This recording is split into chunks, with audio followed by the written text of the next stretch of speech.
Oh, hi there. I'm back for, I think, the final recap of the US Shogi Championship, and I'm still sliding around here on the hard floor and the roller chair in the hotel.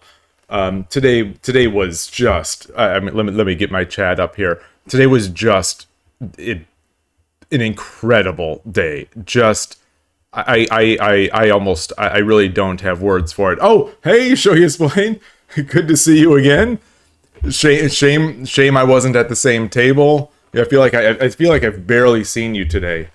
Yeah, I just got back. And if you want, yeah, get in here. Yeah, it's not too messy. Oh, yeah, it's not too messy in here. Let me just make sure, tidy up here. Let me just okay. I guess I'm just a naturally tidy person. It's all right. Hey, Rico. There's bad news and good news. See, live collab. Um, Forgot to bring the gifts I bought from Mark. The good news is you're welcome to have the coffee you were supposed to get. Oh, which Mark? Which Mark own which the like if you want, like we could take a drive later. I don't know if it'll be too late for him, but okay, let me quickly switch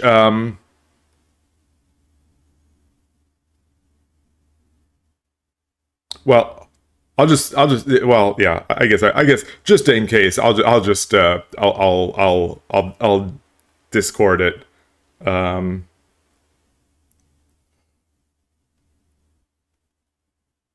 let me double check because I'm sort of mixing the numbers around here.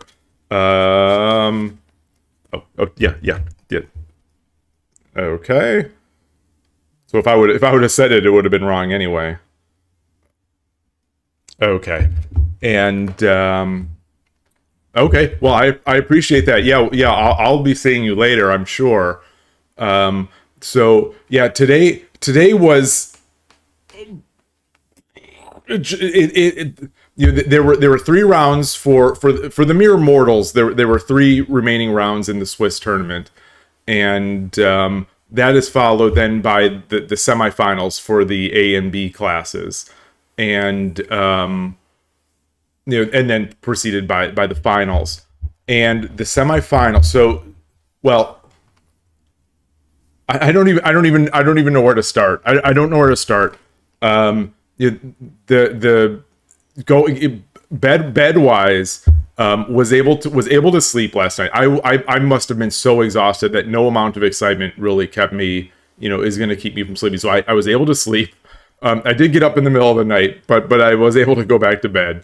And so that was good. The Shogi Wars, the poor performance on Shogi Wars, the poor performance on Shogi Wars was actually kind of eating at me a little bit. I played those four matches last night, and after a day where I felt I was playing just great, I feel like I have to clarify this every time I say something like this. When I say anything about evaluation of anything, I'm only saying for me. So if I say that I'm playing great, I don't mean great like anyone else. I just mean for me, who's typically not. So I had thought that first day, I played great for me, and but then came down, came to play those Shogi Wars matches, and I got wrecked. All four of them I did. The only win was I flagged them, in a losing position. So it was mildly concerning. It was mildly concerning to put it bluntly. And then paired with a friend on the first game, and so there's those kind of emotions. And I got a little lucky. I got a little lucky in the opening and was able to hold on and make what I think for me was a pretty solid attack, and I actually managed to get a win in Class A, which I didn't expect to get a win at all this whole weekend, and then never expected to get into Class A, and kind of cheesed my way into Class A with that bye, and found out, and then actually got a win in Class A. So, it's feeling pretty good. I guess I should rewind to last night's stream. If anyone was watching, that the one of the users, or one of the viewers was helping me with Anaguma, with my defense of Anaguma, where I had failed. Oh, there's a knock. I will be right back. Come on. ShogiExplained. This.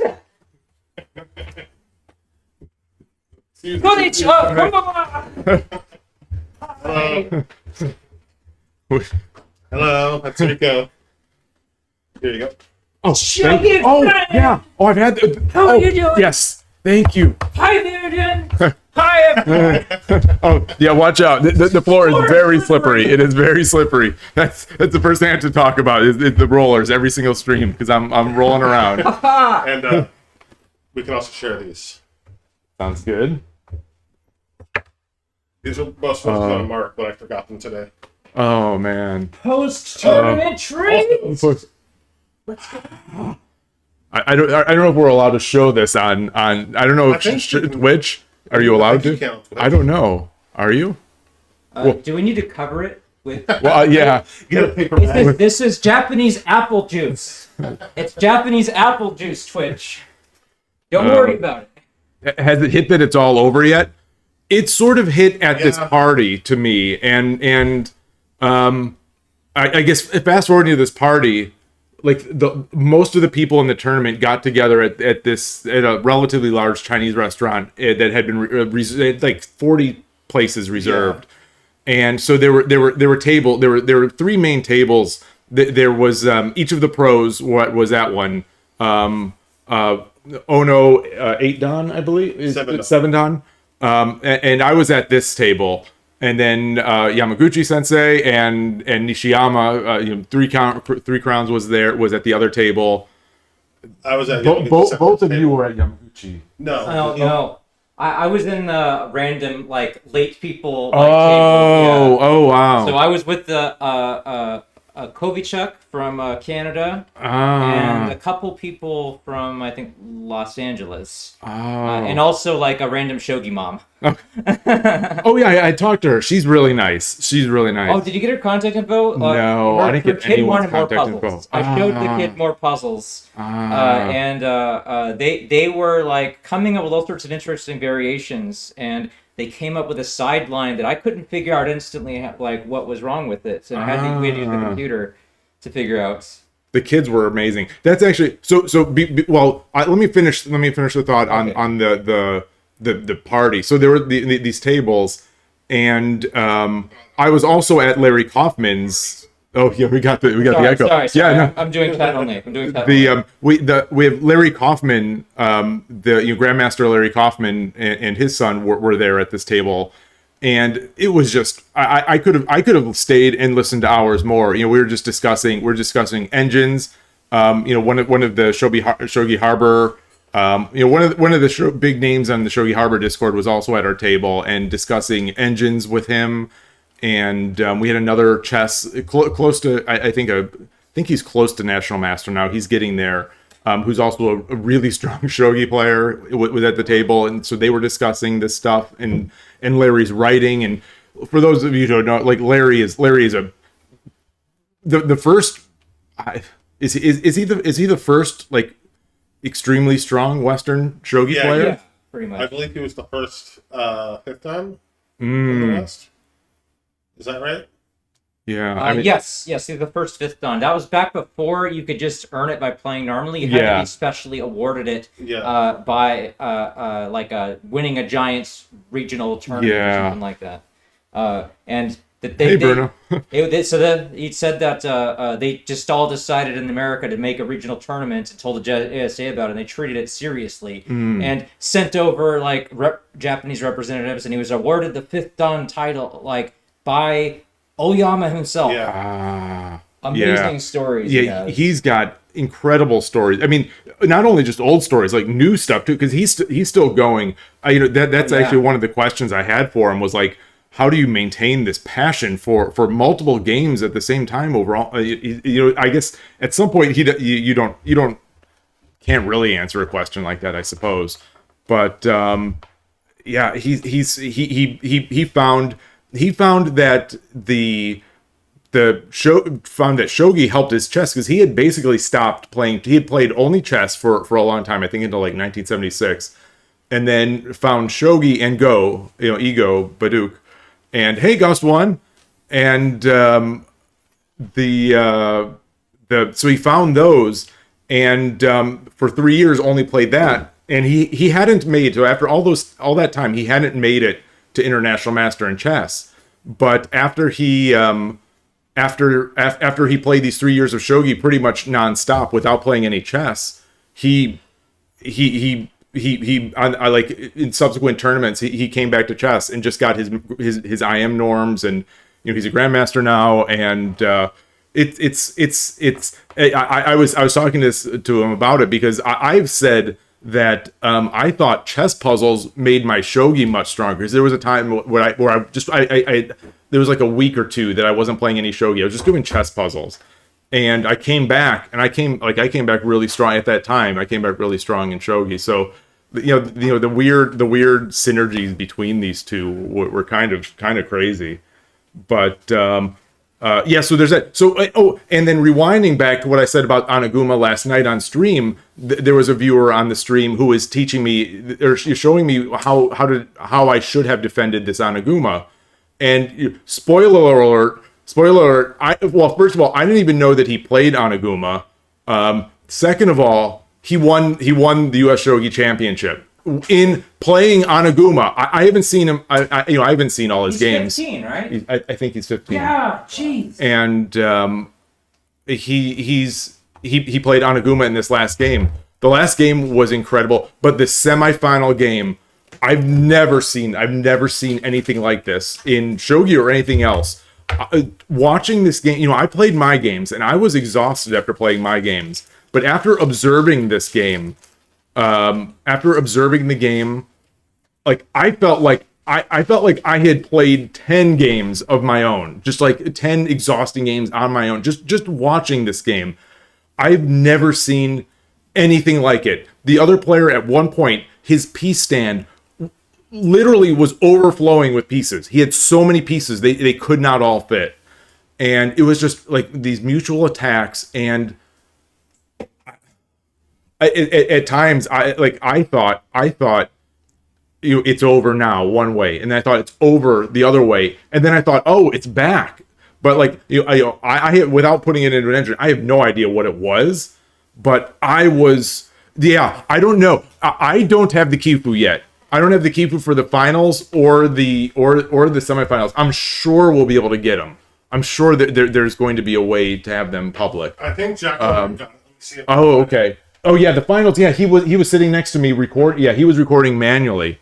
I recorded a lot of things on my cell phone and also the camera that I brought, my streaming camera. Rico was doing a lot of video work, so I got the finals recorded, and I can create Kifu from that even if we didn't have the Kifu. And we also recorded the commentary from the pros. Nishiyama commentated on the finals game. We got all of that stuff. Yeah.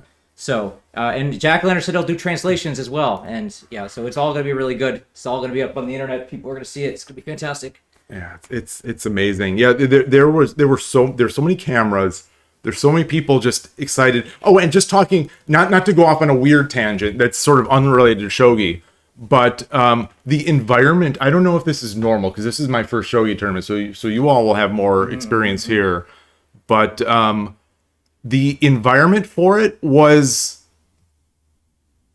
I guess I'll just say things. I won't summarize. I'll just say, like, there were kids around. Yeah. There were people.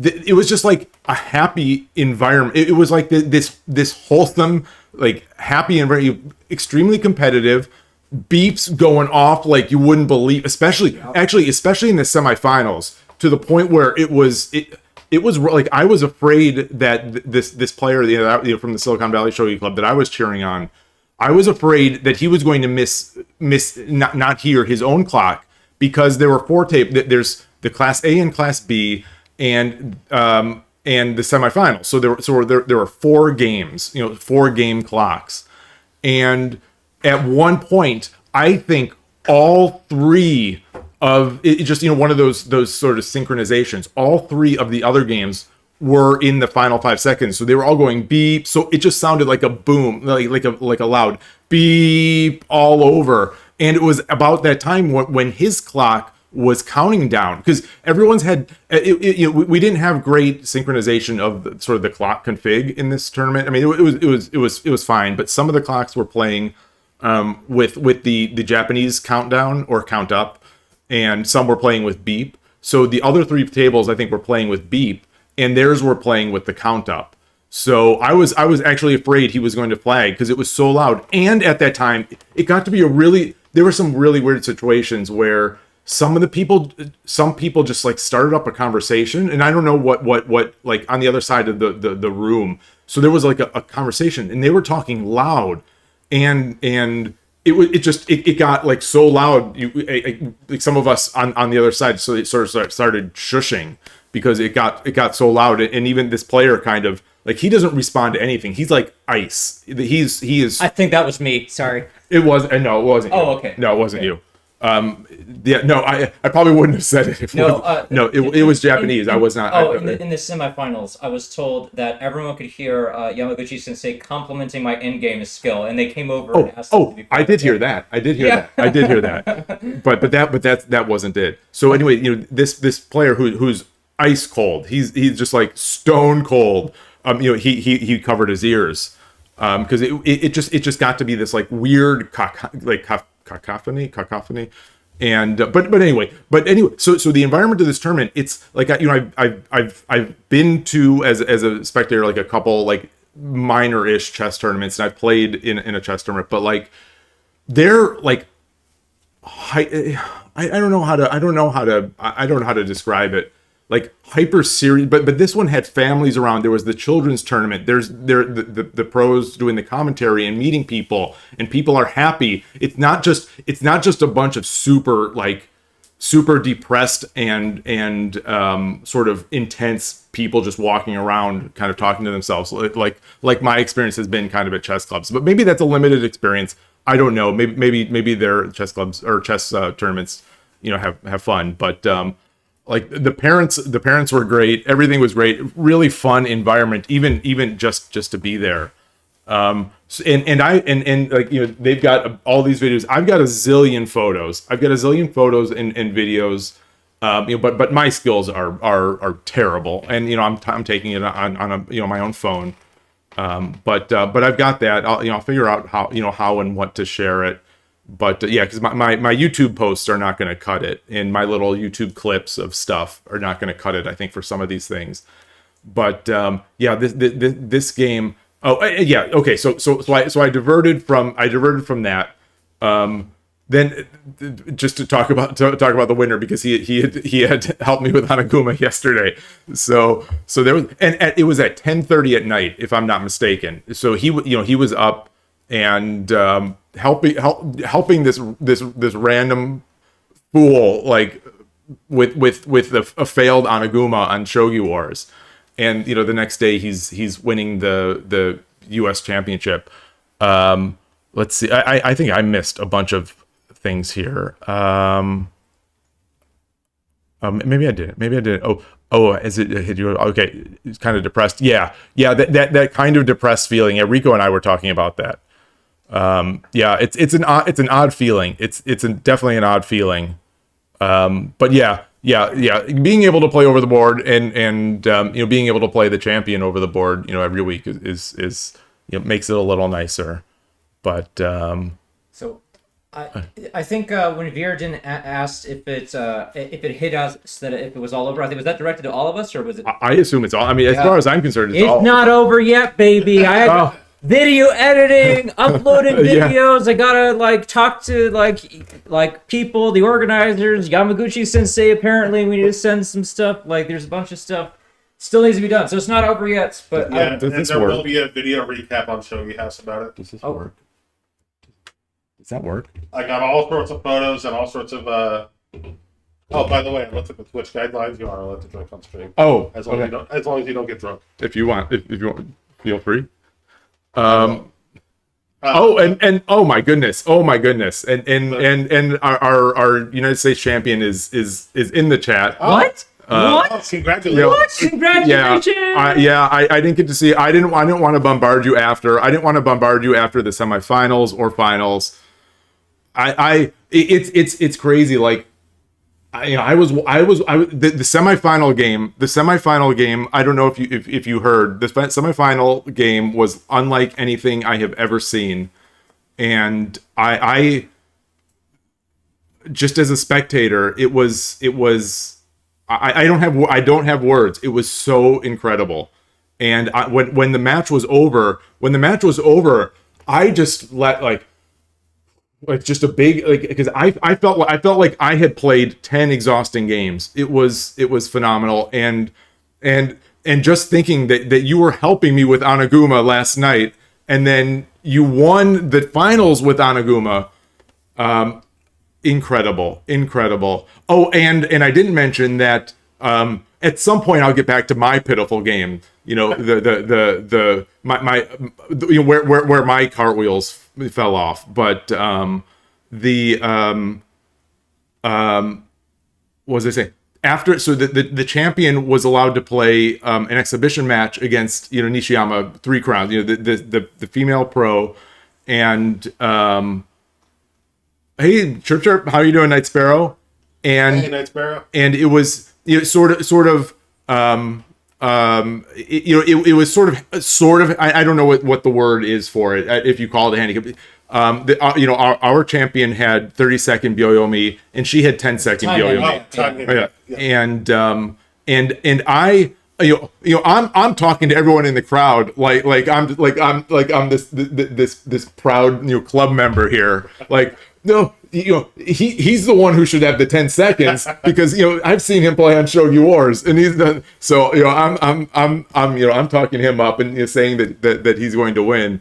And he was playing so fast for the first moves. We were joking that like sort of like in Hikaru no Go, where he's making a statement that he's playing without the handicap, but her attack, oh my goodness, I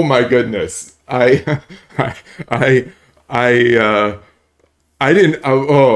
That was something. I can only imagine what it must have been like to play against that, because it was so fast in coming, and fast literally in time, because she had to make her move so quickly. Yeah. But it was so ferocious. Even Yamaguchi Sensei was surprised by the double night jump. The double night jump. Oh my gosh. Like I don't know how. I guess the answer is I don't. But I was gonna say, like, I don't know how I try to learn from that and bring that into my game. I think there's just no way for me. But yeah, it was absolutely something. It was so incredible. Like I can't even. Yeah, I think I was happier watching. I think I was happier watching him win, especially that semifinal. I think I like than in my games, and it was just, yeah, one of the nicest people, and so deserving, and yeah, I'm just so happy with the result. But going back to mine, I got that, and so I get into the second game, and playing a two-dan from Seattle, and this I was told by Timezombi that he doesn't have much Central Rook experience. You told me that, yeah, right? I just make random crap up when I play you. And so I go into this game, kind of just there's really nothing I can do, because that's all I play. That at Sente, that's all I play. So I played it, and sure enough, he didn't have experience, And I got that sort of dream central rook attack where I've got the bishop, I've got the bishop drop on 7-1, basically forking the rook and a silver, which is protected by a gold or a yes, so that if the rook threatens the bishop, I sack the bishop and get the silver and the gold and the dragon promotion, which is just game over. And he didn't take that. Unfortunately, he didn't take that. People online take that a lot. Like people online will be much less willing to give up their rook. But he didn't. He gave up his rook, and so I took the rook for the bishop, and then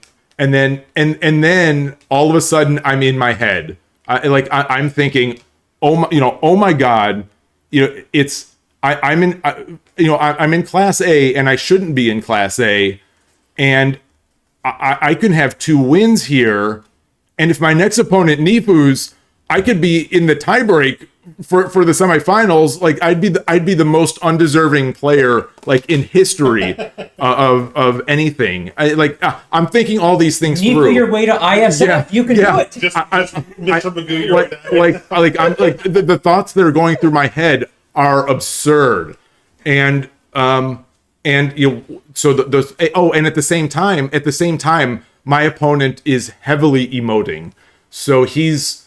As soon I set up that attack sort of 2 moves earlier, and as soon as he realized what I did, he was very upset with himself, and he was just sort of almost beside himself of of the heavy breathing and kind of getting upset with himself. And it made me. We had this discussion earlier this week. We had this discussion about the opponents emoting and saying things and show leaving their emotions on their sleeve. And where I said I try not to give any information away. Not that I have any information to give, but I try not to give that kind of information away. But this player was one of those that.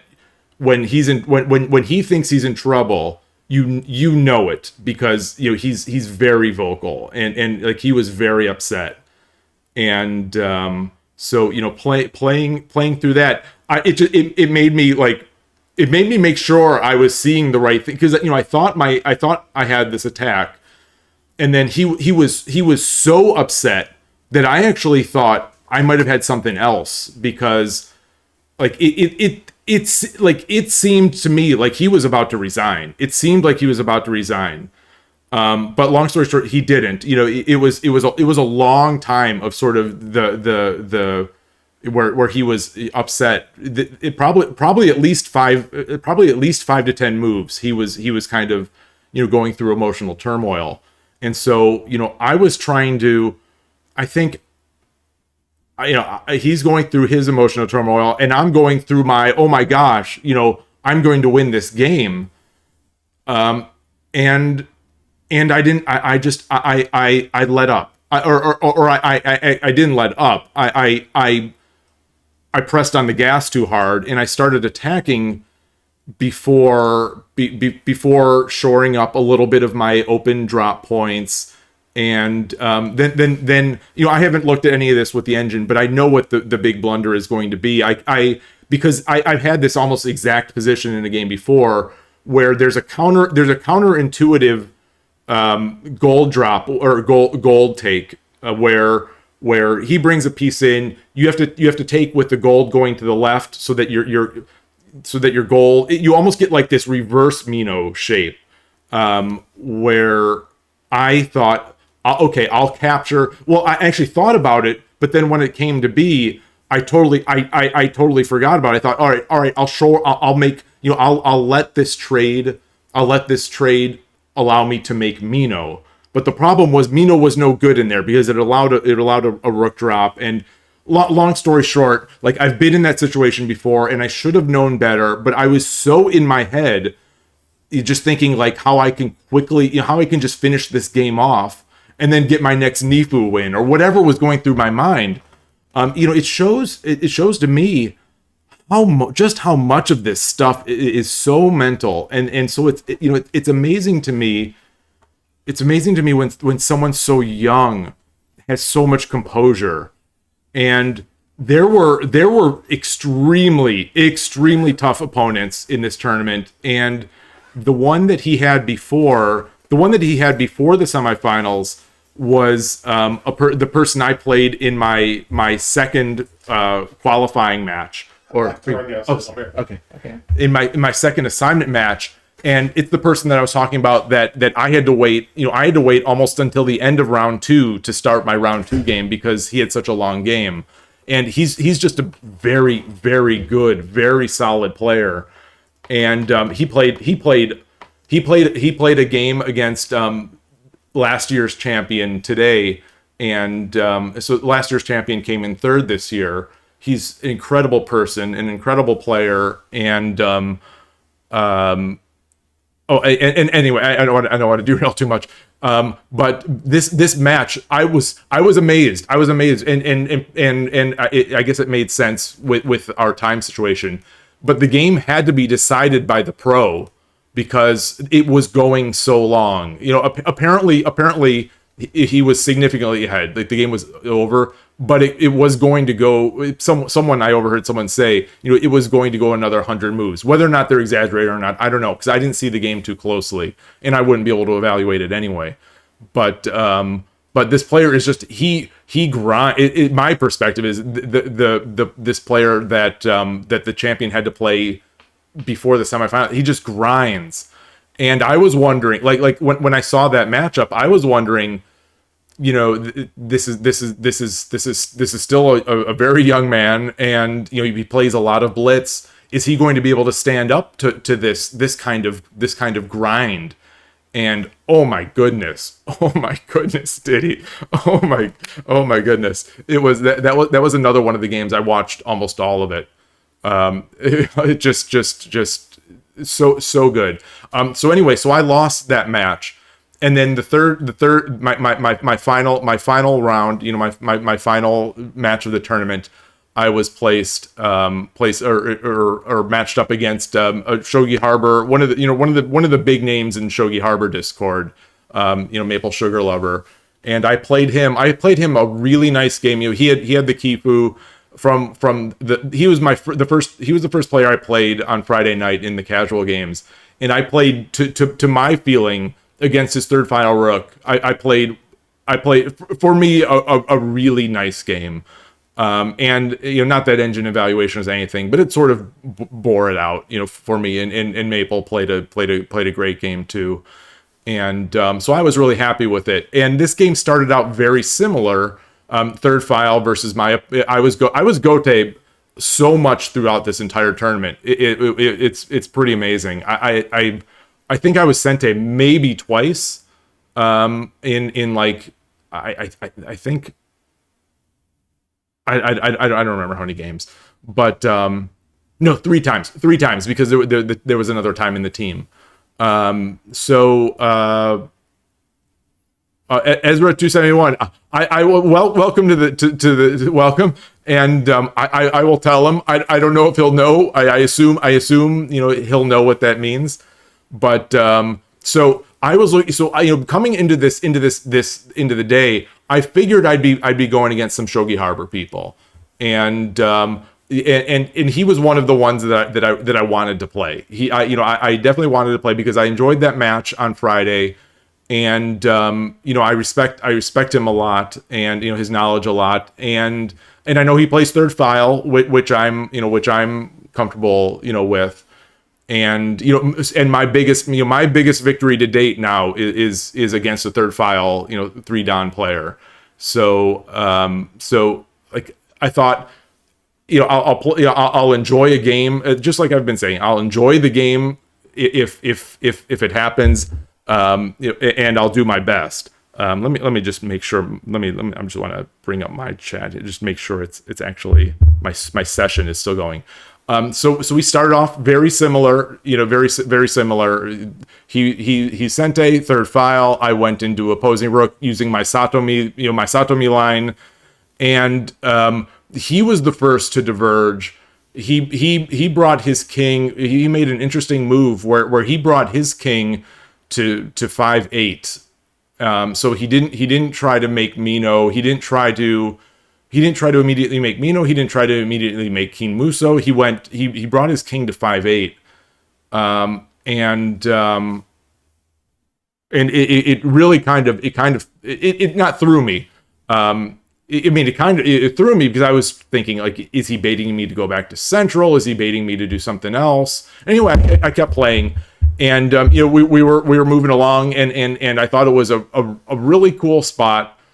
He probably was. I assume he was. Well, I don't know. Based on the fact that it was in a very similar position to some of the games that I play on Sunday, and then I got to a spot where I had my three I had, because I was in full. We had plenty of time. I had 3 candidate moves that I wanted to make. And then I did one of those. I'm sure everyone has done this. Gosh, my phone keeps falling.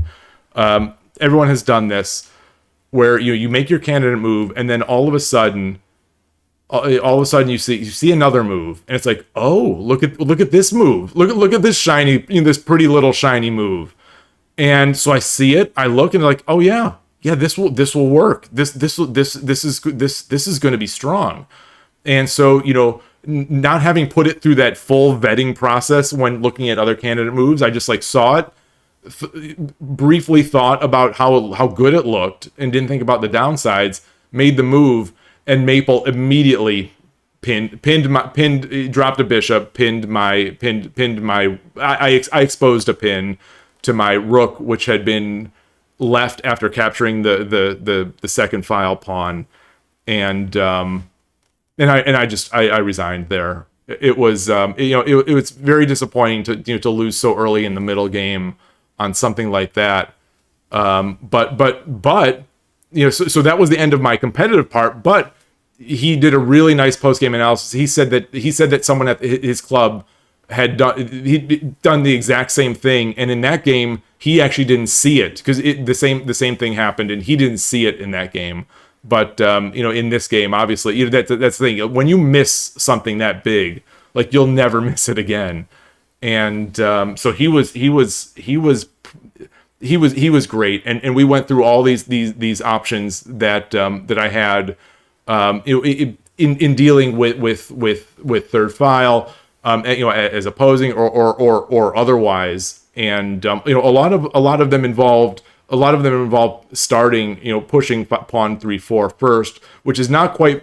It's not in any of my lines, because my preference is to play central rook, and I only do opposing or static, against third file. So if the opponent opens 7-6, then I like to go. I still like to push 5-4 so that I can easily go central. And so anyway, yeah, Maple was fantastic. Really glad to meet him this weekend. He's opened up over the weekend, and just everyone. I mean, as I said before, everyone has been great. So that was the end of my tournament. But from there, that's when I went on to start watching some of the other games, and the game with last year's champion against that New York player that I was talking about was just nonstop, just intense. And I think about what it would take.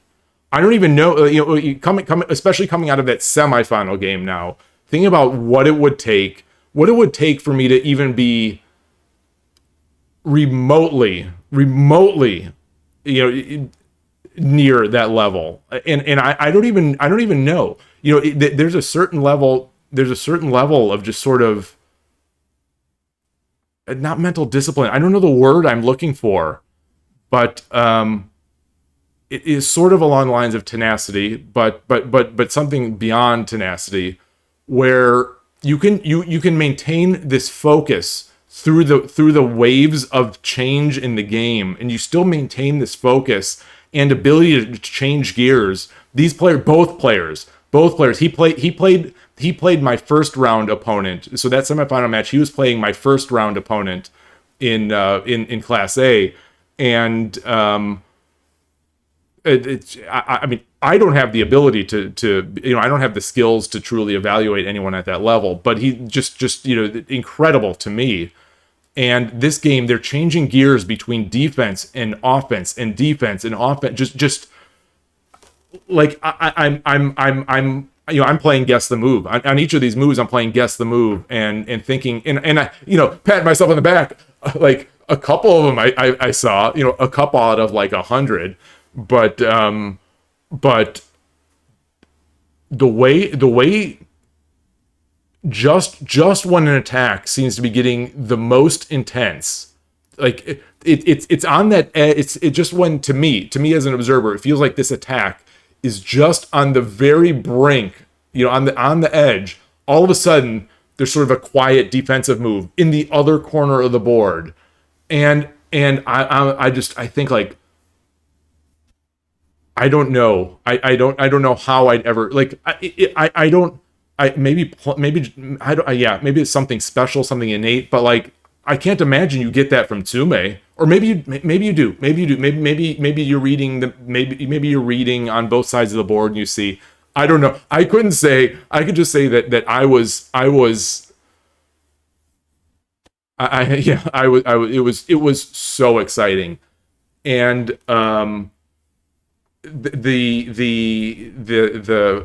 I thought you were gonna jump in. Oh no, I'm not jumping in. No, yeah. I'm putting in like I just put in the I'm making a Lee Shogi study of the games of what I just put in the study for the 4-piece handicap I played against Yamaguchi Sensei. Awesome. Yeah, which I won, and then I'm also about to put in the pre-tournament casual games that we had. Maybe we can cover that. You were fully prepped against my Anakaku. I was very impressed. I hope Noah's not still here. Yeah. Anakaku Senpo Tsuoi. Oh man, yeah, and I know people were very excited about the kaku. I don't know how to pronounce it. Kakutofu. Yeah. That opening. People were very excited about our champion's opening selection in these games. He played third file with Anaguma. If I haven't forgotten everything already in the finals as Sente, and oh my gosh, it's just thinking about it is crazy. And then for that and before I get to the Nishiyama game again, well, I'll just mention it since I'm here and I don't have too much to say about it at this point.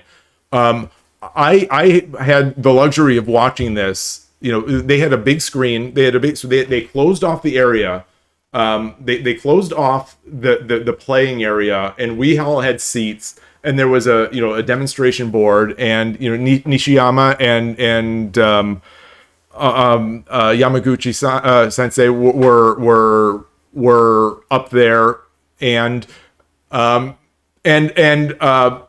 Ono 7 down was also, he was sitting down, so I didn't see him. So he was commentating, he was also adding commentary to it. But the way I was looking at the board, I thought it was the tournament organizer who was another player in the tournament.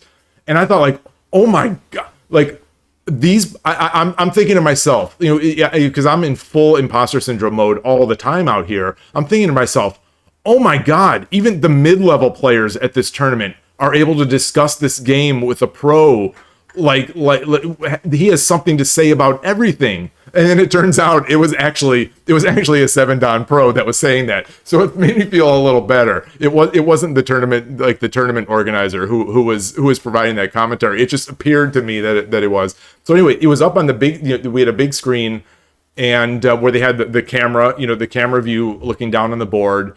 And I could tell you could tell by the hands, because each player has a sort of distinctive both piece placement style and clock placement style, and I just do on a tangent there.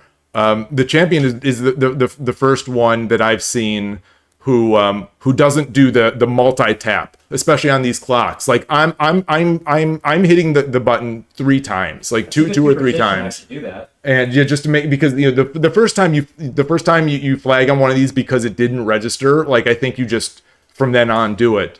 And everyone I've seen sort of does it a couple times, but he just does it one firm like plunge on the thing. How was your clock strategy this tournament? Your clock strategy. I had a good clock strategy this tournament. So no one. The only games where my opponents were getting into sort of clock trouble were the team tournament games, which were 30-second Byo-Yomi. So I was when I had the advantage against the 3-down player, I was pressing. I was definitely pressing. You know, I thought my position was a lot easier to play on attack. So I was playing a little more quick. I was trying to be cognizant of the fact that I really don't want to just outright blunder by trying to like increase pressure. But I definitely was trying to increase pressure. But other than that, my misdirection game where you look away from the tactics, no one was buying that stuff. No one know all those tricks. No one was. I was selling. I was trying to sell a little bit. No one was buying. No, they're like, get out of here. I don't. Yeah, they weren't phased. But yeah. I mean, I flagged in that one game. It'll change my behavior with that clock. It'll definitely change it. I'll in talking to last year's champion about it, he was mentioning that how the clock goes up. Each knee san yon go. He says when it says go, that means go. That means make the move. That's when I do it as well. When I hear when I hear go, and I'm like, oh, time. The other people have been saying. I think they've been going a little more conservative and saying that they try to make their move at 30 on a 40-second Byo-Yomi. But like I need every second I can get. So yeah, I think the go strategy is going to be the one for me. I still got close. A couple times today. I still got a couple cues where I was kicking myself after, just thinking like, oh, you do not flag. So yeah, it was good. It was good. Yeah. There was one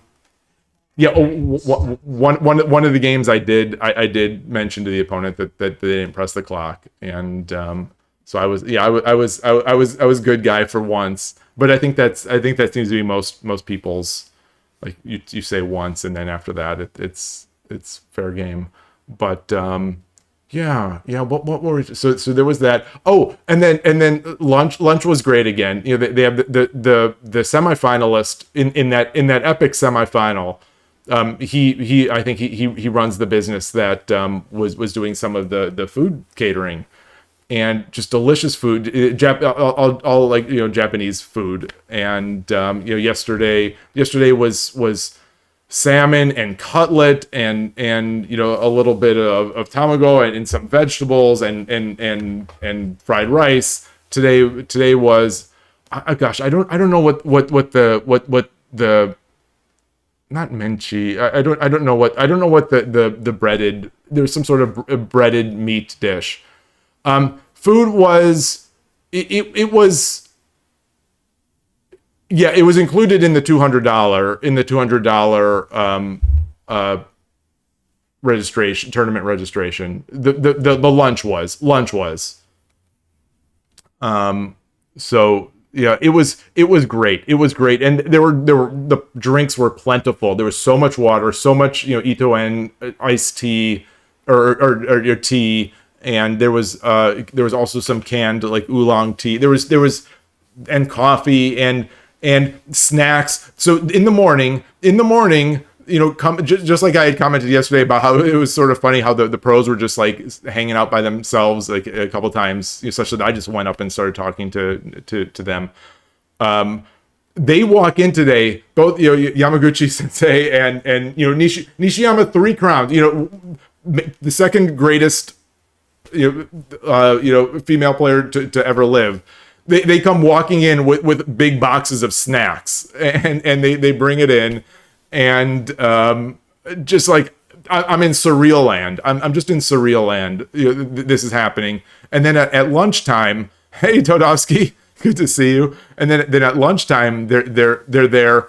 There was a cake that they forgot to bring out from a party last night.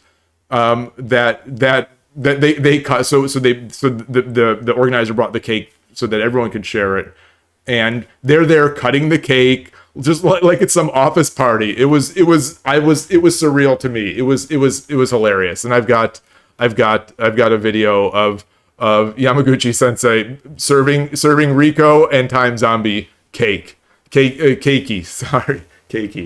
and it's just so fun. It's just so fun. It's changed to a certain extent, not real. I mean, I think my overall feelings on cost versus bringing out the value of bringing out pros or simuls and stuff like that. I don't think my evaluation has changed all that much, but I really have food for thought, because it was really good. It was a nice addition. Yamaguchi Sensei she's just a complete sweetheart. Like, people are just happy when they're around her, I think. And those games, like, you could just see those simuls that she's doing with the kids or adults. She's just like, she brings out joy in people. People are so happy to be playing and laughing and talking. The Nishiyama games were a little more serious, I think. Like, like people were maybe it was self-selecting, where the people who wanted to try hard a bit.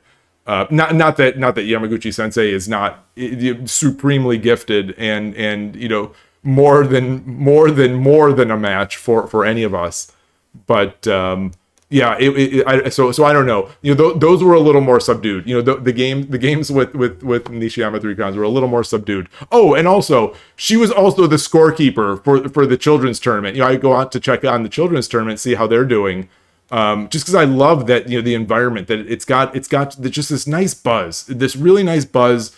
Not too. It's very serious, obviously. There's a lot on the line, and these are people playing. We don't have many events here.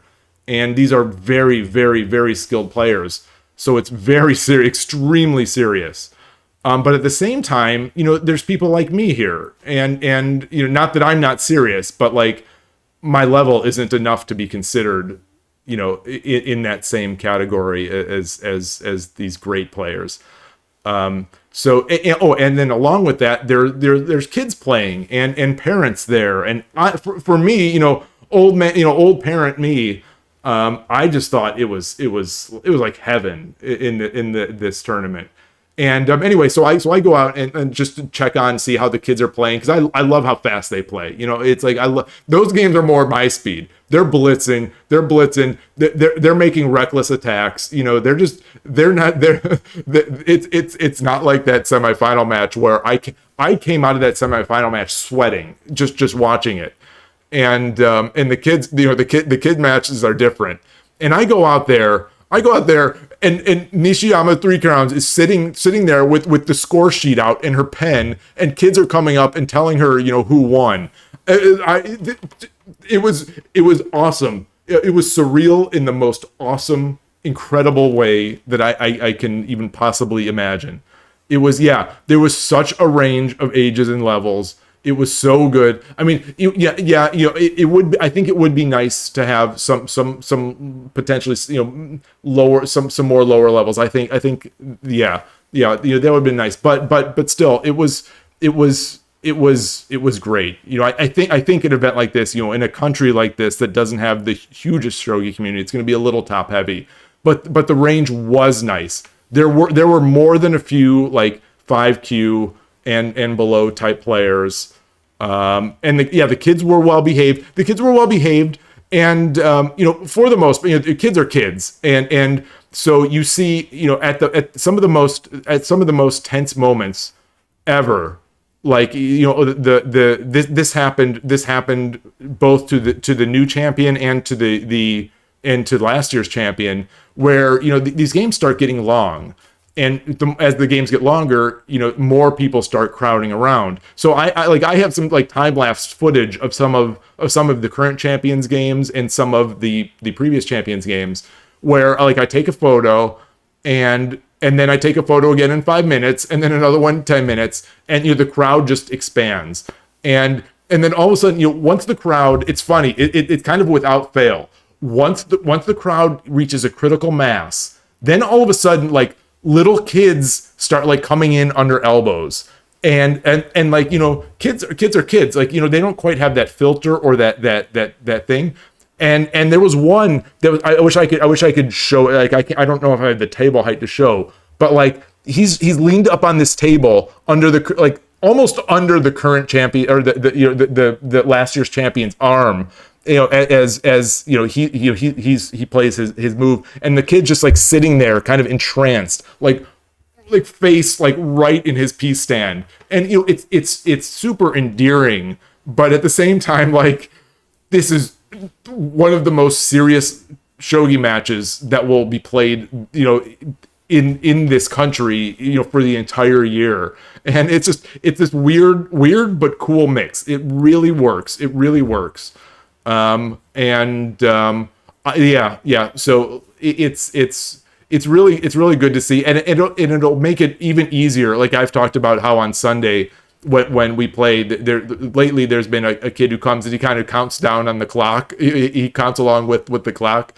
In some of the most tense moments for our games, and I think, I'm always happy to have the kid there doing that. So I don't mind, but this makes it even easier to not mind seeing how graciously it's handled by these great players. So super cool. Oh, you've done that, Night Sparrow. That's hilarious.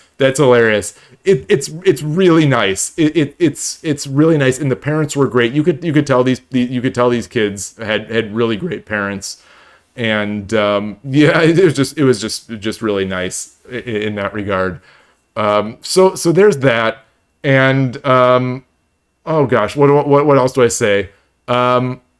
Did I mention that in the jumping back forward to the Nishiyama game against the new champion? I think I mentioned it, that I had the luxury of it being sort of commentated by the last year's champion. So he was talking about it and providing insight into the status of the game, especially. Like, I see these positions. So these positions are so complex that it almost takes a resignation for me to know that it's over. And like the semifinal match, after watching it all that time, like I wasn't sure for a long time, going back and forth. I thought one player was winning, I thought the other player was winning. Until the end, I saw. I feel good that at least I saw that it was over too. So I was pleased. I was pleased. Not that I could have converted that. Oh my! I couldn't do it justice. Even if I had the Kifu here and played move by move, I couldn't do justice of just talking through the excitement of what it was like. So yeah, there was that. And anyway, so the tournament ends. We get the award ceremonies. I got a really cool. I left it in the car because it's a flat. It's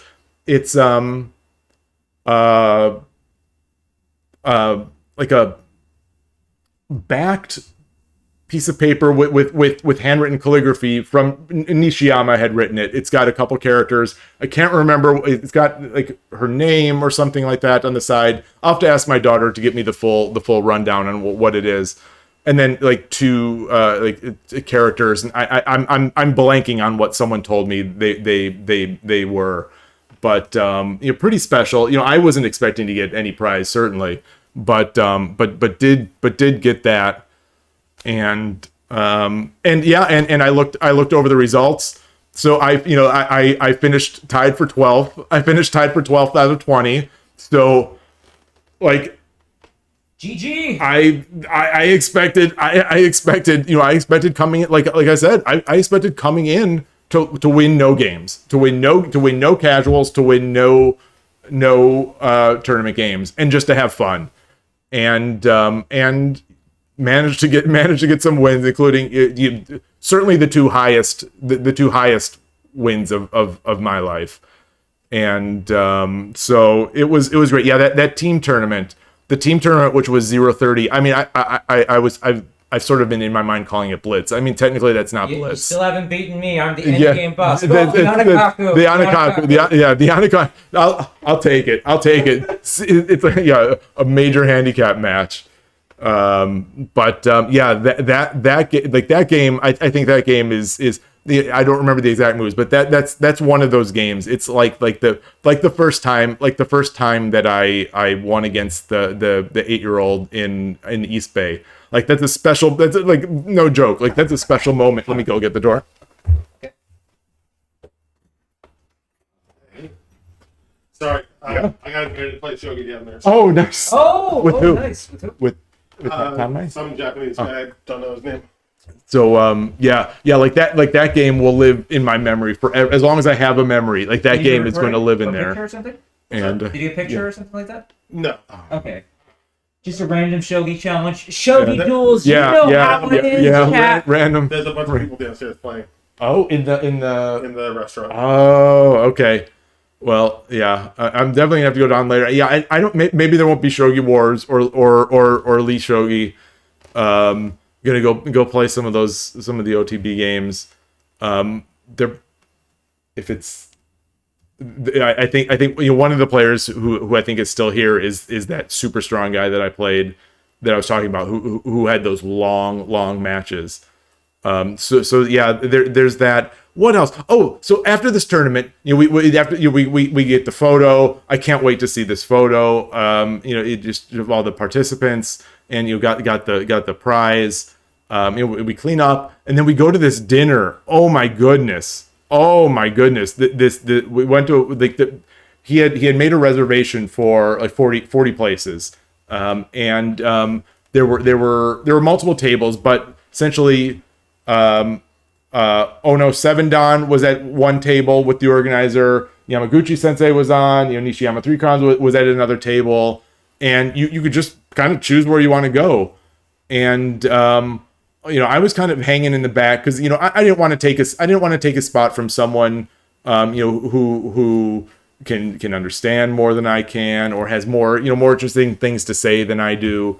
So I kind of hung out with one of my other SF Shogi and Silicon Valley Shogi club mates, and Can't relate. I grabbed the seat with Yamaguchi Sensei immediately. Yeah. Riko was very excited. Riko was very excited for Yamaguchi because you've played her now. Yeah. And he subscribed to my YouTube. Oh yeah, I overheard that. I heard Shogi House. How many Shogi pros subscribe? Yeah. To you? Oh man. Just one, I think. Yeah. Oh, two. Okay, 2. Oh man. Wait, but Nishiyama? I haven't talked to her. Oh, okay. Just Yamaguchi Sensei. Okay. She's busy studying. Should we call her Yamaguchi Sensei or call her? She wanted to be called Emily. I think it was editing. What? Editing. Editing is what I've heard her. Yeah, because that's how she wrote it in that book she just published. Erarin? Yeah. She said like. Oh, Editing. Okay. Editing Tayo or whatever. Okay. Yeah, in Shogi Wars, I know, he Mark, says it. It sounded like you were saying Meaning like cute. Yeah. Okay. Yeah. Editing. Okay. That makes sense. Okay, so that's good because it sounded like they said Emily. Oh. Yeah. Did not go. So no. Well, yeah. Editing. So no more Coke. We went yesterday. So I went. I had one of the bigger honors of my week. I'll say it. It was I got to ride around. I had my rental car. I drove around for a couple of these things. The previous last year's champion, and so he and I and this other player I was just talking about, the SF Shogi club mate. We went to dinner just together after. We didn't go to the big event last night. We decided we'd go to dinner, and we went to Coco Curry. but they were crowded. So we got on the wait list. It said like 35 to 40 minutes. And so, you know, like we'll look to see what else. We'll get on the wait list and then look to see. And there was a really high rated Korean restaurant like within a few minutes. And so we decided like we'll go there, and we go, and then like as we sit down, we get the notification from Coco that our table's ready. So it would have been like 10-minute wait only, but anyway, you know, we canceled it. So I haven't been to Coco again, and I thought I'd go to tonight, but as it turned out, there was this dinner here tonight, where and anyway, that Korean dinner, yeah, you know, being able to talk about shogi and other things. With this incredible, you know, this incredible guy, it was awesome. It was awesome. So, you know, along the lines of being awesome, did I already talk about this? I apologize if I'm repeating myself, but you know, the dinner was at this Chinese restaurant, and there were the 3 tables, and so I eventually sat down at the table with you know, Ono 7-dan professional. It's 7-dan. It's not 8. Oh yeah, so 7-dan, and you know, he's very light on English, but he does understand, and you know, we were able to actually. He started up the conversation. He asked because my Shogi Dad T-shirt, you know, is I was wearing this is my blue one. I wore the green one on the first day. This is the blue one, and it was kind of, you know, covered up by the hoodie. And he asked you know what it said. And so I showed him, and you know, we talked about it, and you know, talked about my daughter a little bit, and you know, that was fun. And then I feel like I've talked about this. Maybe I was just talking about it with someone else. But Larry Kaufman, you know, Grandmaster Larry Kaufman was also at this table, and what a conversation! What just a fascinating guy. He could tell stories for forever. You know, he's oh yeah, so we did talk about this because I had said asked you all if he was the first like really strong Western player. I'm still like, so these, you know, sitting with Ono and Kaufman, what an experience, what a great experience. And you know, he's played a zillion pro, you know, top level, you know, title holding shogi players. Larry Kaufman has, and you know, and the other people at the table, you know, Maple Sugar Lover was at the table, you know, with us as well. And you know, he's also, as it turns out, it sounds like he's very interested in a lot of this computer shogi, and so you know, he was getting along with Larry very well too.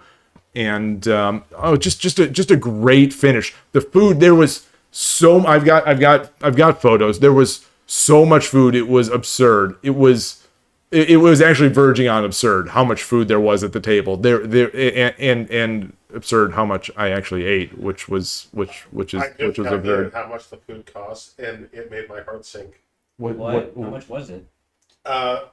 If you consider that everybody had to pay $40, yeah, the whole meal was about $1,600. Okay, that's so that, you know, I think one of the people at the table was saying, you know, I think that's going to be over $1,000 tab, like, because before they asked to split, he's like, are they going to pick that up? The sponsors are really helping step out.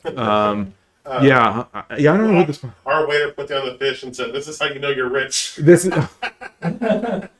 That's it's funny because I took a photo, and like the only thing that hadn't been touched was that fish, and I sent it to my wife, and you know, I knew that the first thing she was to say, no one's touched that fish. It's because, you know, because fish is, you've got to know how to kind of, especially without a lot of room, you kind of have to know how to cut it and get the bones out and stuff like that. But anyway, we chowed on the fish. I was the first one to dig into ours, and then everyone demolished it. Yeah. It's just there was so little table because the table was full of dishes. Yeah. It was so hard to even get leverage to cut the fish. Like, I was holding the tray of fish in my hand trying to cut it, you know, as the bowl is balancing. Oh yeah, we would. And when someone would go grab it, we would just pass the whole plate around the table. It was crazy. It was It was a great experience. And so, next year's is the plan is to be in SF as far as I know. And so after this experience, there's zero. It'd have to be a catastrophe, I think, for me to not want to go to that. It was an event. It really was an event. There's a tournament, but an event, and just being able to witness the play of some of these players was almost like playing the casual games was fun. Playing the real games was fun, but like just watching high level shogi over the board, it's something else. It's like just like playing over the board is something else. As much as I am now loving online shogi, since starting to stream, I am loving it. And I was at moments, it's weird, how my brain just randomly changes gears. Where I'm watching the game, especially that semifinal game. After watching that semifinal game, and just feeling like I was just in a state of exhaustion just from watching it, all of a sudden it's like, oh, I can't wait to play some Shogi Wars. It's like it's so weird, like how the mind. And why I think Shogi Wars, like why don't I think, I witnessed this epic mastery of shogi like in person, and I'm thinking of Shogi Wars, not even like Shogi Club 24 or 81 Dojo. It's like, oh, I can't wait to get back on Shogi Wars, where I'm a 3Q and I'm just miserable. I forgot to tell Sensei that 81 Dojo was my website. Oh man. Next time. See, you've got to leave things for the future. Yeah. I was trying to ask, Ono Sensei what how many events he goes to for the year, but it doesn't seem like he's done much, especially since COVID.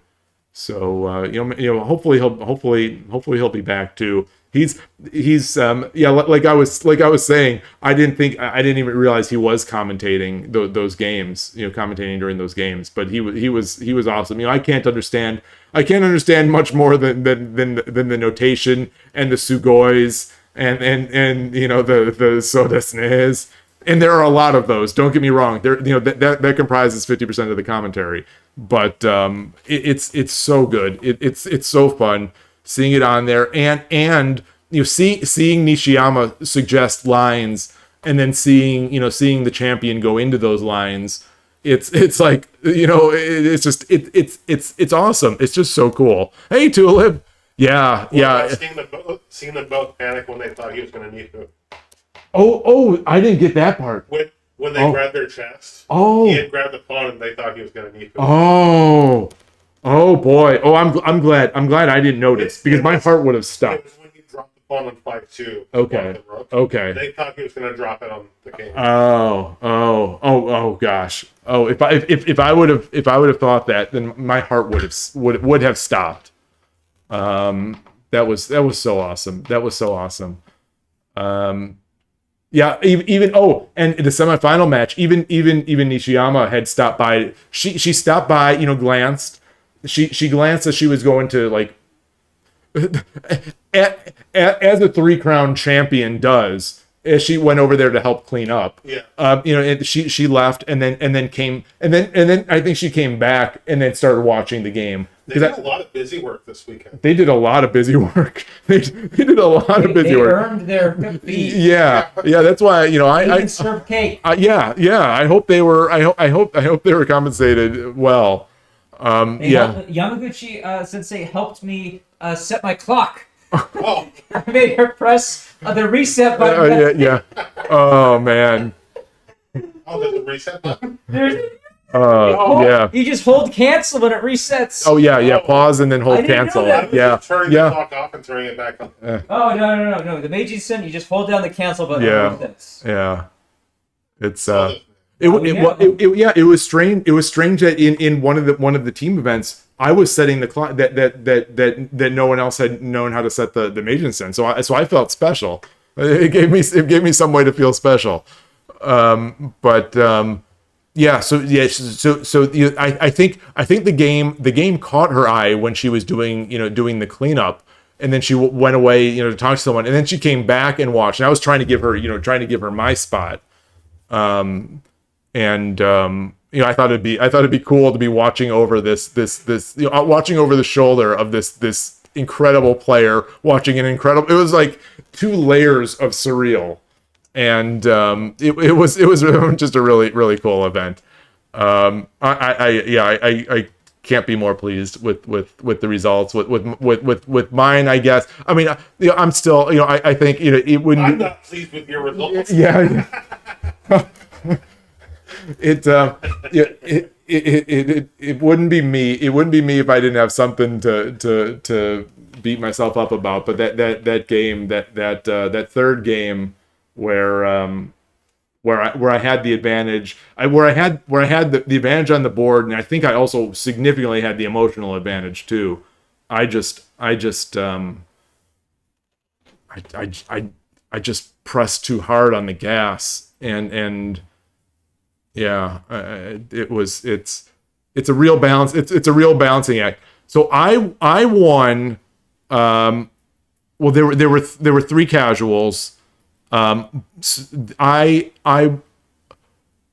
won my first place. I won my first placement match, and then I got a bye, which put me into Group A, which was absurd. And then I won 2 team event matches. Those were the 0-minute 30-second Byo-Yomi against a 3-dan, and I think he's a 2-dan. I'm not sure I don't think he's a 3-dan. So it's a 3 and a 2, which are the 2 biggest wins in my life, and extra special because it was someone from the SF Shogi Club who I play a lot, and I just I wanted a legit, as I've talked on those online SF Shogi meetups, I want to win those games, but at the same time, I sort of don't want to win those games because I don't want my first win to be online against someone, against someone that good. I don't, there's this little, just because I don't want someone to think that there's something suspicious going on, that I'll come to the club and I won't win a match, but then I'll win online. So, I'm just sensitive to those things. So I was that win, that win will make my year, that one, which is kind of pitiful to say about my year, I guess, but that one was special. So that's 3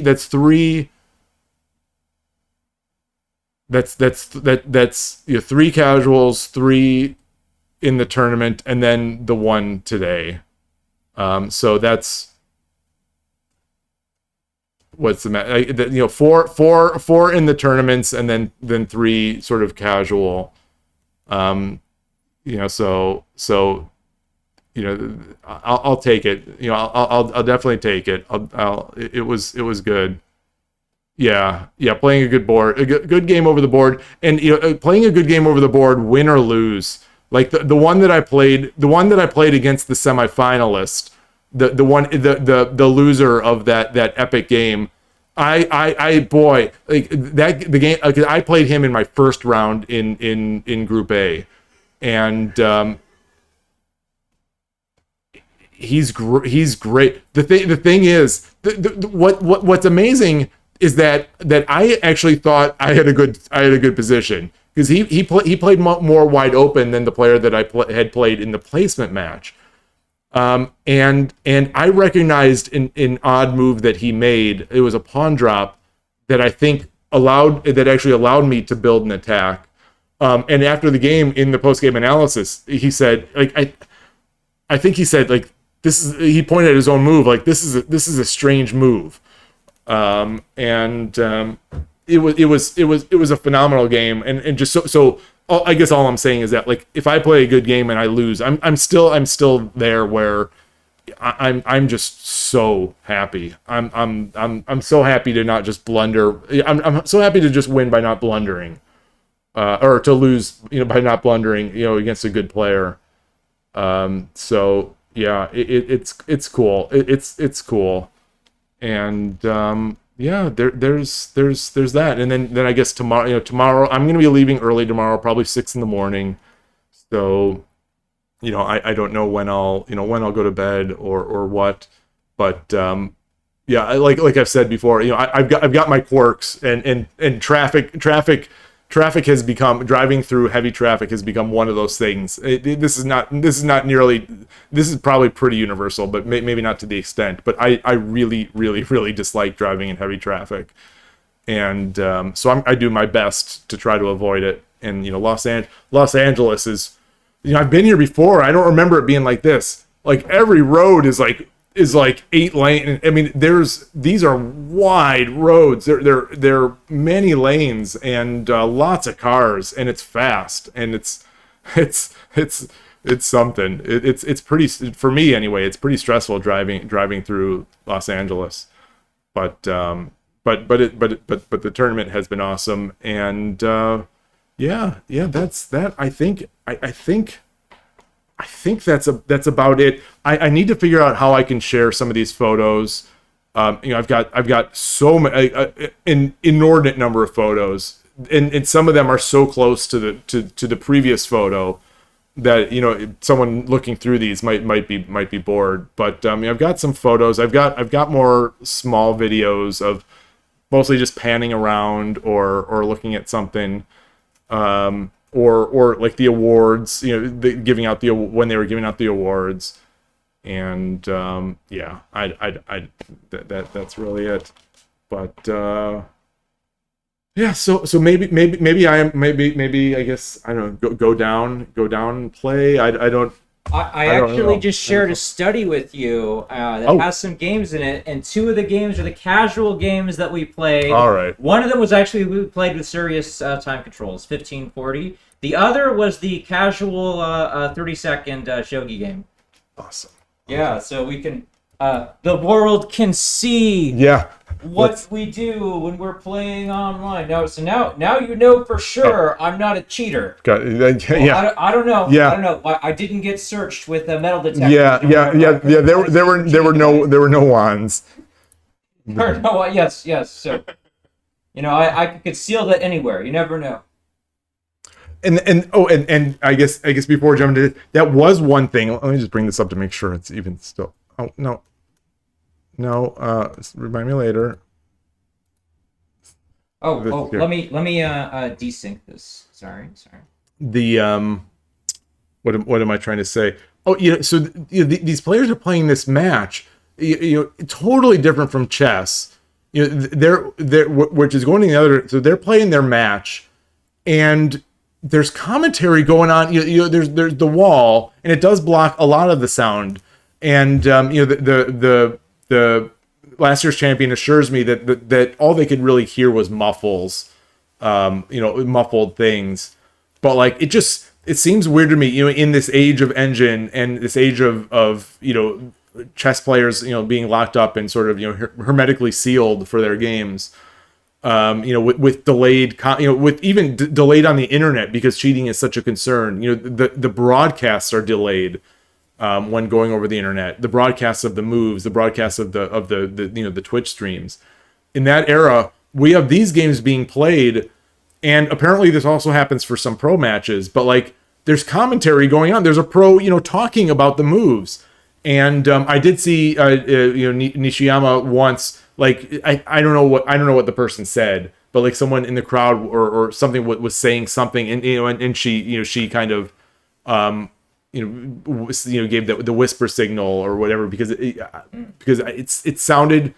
I wish Jack-o'-lantern was here because I think he was saying that the person was like commenting, like they comment, but the pros they comment, but they comment in a way so as not to give information or evaluation. Like, BBC, that's like that, yeah. But the thing is, like, I also asked Nishiyama Sensei to stop using the mic. Yeah, because they could hear it. They could hear the mic. Yeah. They could hear the mic. But like, even so that, in this whole chess cheating, scandal stuff that I've been following, the pros are pretty adamant that cheating doesn't even need to be it doesn't even need to be like getting lines. You could get once or twice in a game an indication that this is a winning move, or this you're up. Just your state is enough to make a huge advantage, and here, like the players could still hear you sugoi, or hear us going, we just the pawn drop on the head of the goal. This pawn play, I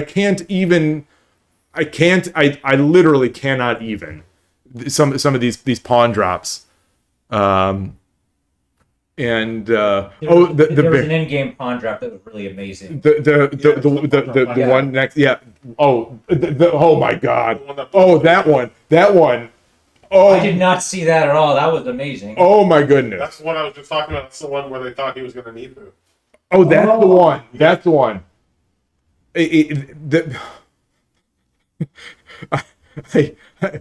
I can't do it justice. Even in explain this pawn drop that blocked the defensive capability of the rook, and allowed a drop that would come in to create mate, and then oh my goodness, and getting some of the rundown from last year's champion on it. It's just like. It elevates, because I could see the course. This move is so amazing that I could see, that it's amazing, but there are levels in levels, and having a strong, great player saying it, since I don't understand Japanese, is really something special.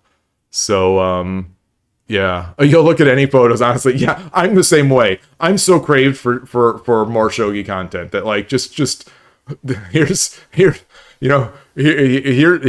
the table. Here's the empty table that will hold shogi boards. And I have a photo. Oh, I think I shared this one on Discord just because it was like a little more quirky.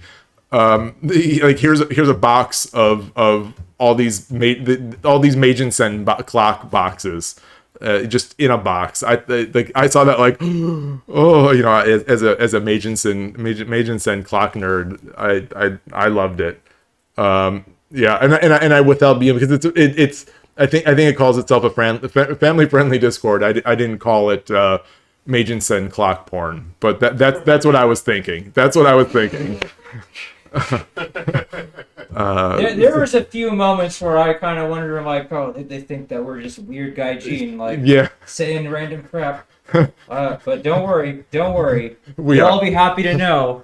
I showed Yamaguchi Sensei and Nishiyama Sensei the Maid System transition clip. Oh my gosh! Oh, what did Nishiyama do? They both laughed, and then the tournament organizer walked in and said, "We need to go," and saw what was on screen, and then just was like whatever, and then just rushed everyone out. Yeah. Oh man! Good times. All right, so we've got this here. This is the first. Let's get this, and so we've got the what. Yeah, okay, so if you want to look in the collection of games, I can show. But let me see. I don't know what is going to show up. The problem with only having the one computer to show what. Yeah, this is weird. It's not. You don't have the. The screen's too small to really put. Oh. So I could have OBS up, okay. but So if you're synced, you should be on the third game. Okay. Which is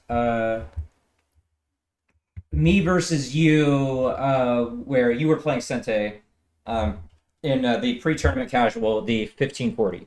Okay. Yeah. So do you want to step through, or do you want to commentate? I will, if you just give me a second, because I'm putting in my last. So stall for another couple. All right. I'm just putting in. I had a miniature during the tournament, basically, that I wanted. And so I'm in the layout here that new layout to celebrate the Lee Shogi update, with you know, the new sort of condensed layout that also has the clock here, which is really nice. And so I took over. So now that the username and the clock is not, you know, up here and down here, I can just eat up this whole side with video and chat. So that's this new layout. I think I've used it once. I used it once, I think, on that update day where I went through the release notes. But oh man, oh yeah, and Todasuke's talking about the Lee Shogi, the new variant, the Czech. I assume you're talking about Czech Shogi. You know, everyone's raving about it. You know, I'm not the big variant guy, but I'd be willing to play. I would definitely be willing to play, especially since people seem so excited about it. Like the goal is to check the king. Yep, just check once. That's it. Yep. Which means pawn 7/6 is a threat, mate. That's funny. That's got to be weird. Yeah, I mean, I'm slightly familiar with three. I think, you know, three check is the chess one. Which observing. I've never played. I've observed it, and it's a fun one to watch. I guess if the commentator makes it interesting, and maybe that's the key to all of that. Like I think I saw Eric Rosen playing it, and you know, he's great. But yeah, people on the Discord definitely raving about it. Did you work on that? If you're still here, Todasuke, did you work on that one? I didn't even know something like that was even underway. It was just under wraps the whole time.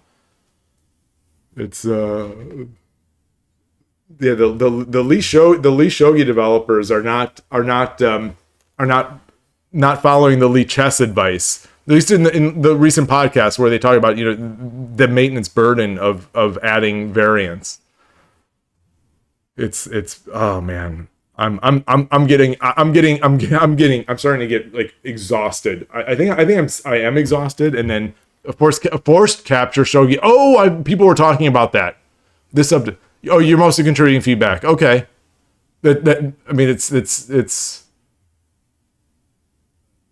feedback. The feedback is the key. Yeah, and, you know, like Rico's feedback with the bots. Yeah, I was kind of, you know, mildly excited to start playing the bot again. Oh, the reason why I even brought up the Lee Shogi bots, that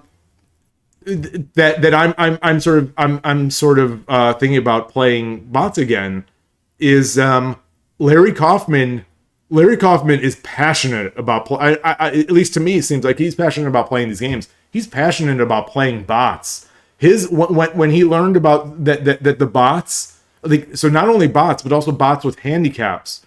When he learned that there's been a bot, he was talking with Maple Sugar Lover about this not recent, but development of a shogi bot that is good with handicaps.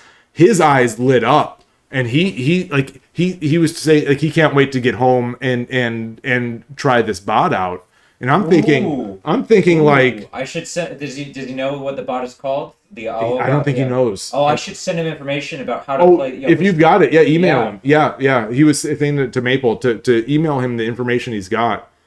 Yeah. So like, you know, this is something I've mentioned in the past because it's sort of near and dear to my heart. But like, listening to other people passionate about anything is just, to me, like, awesome. I could listen to someone talk about one of the things that they love, even if I don't know anything about it or don't care at all about it. So handicap, check. You know, handicap games, check, in terms of not caring about it. Playing bots, check. You know, don't care about it. But now, after hearing Larry talk about these, I'm like, oh, maybe this is interesting. And I brought up my little pet theory after having played that handicap game last week, and I was telling him, you know, just roughly some of my thoughts about how, you know, it doesn't feel like the same game, and it's even worse for me. You know, maybe this is just exposing a major weakness in my game, one of the major weaknesses in my game,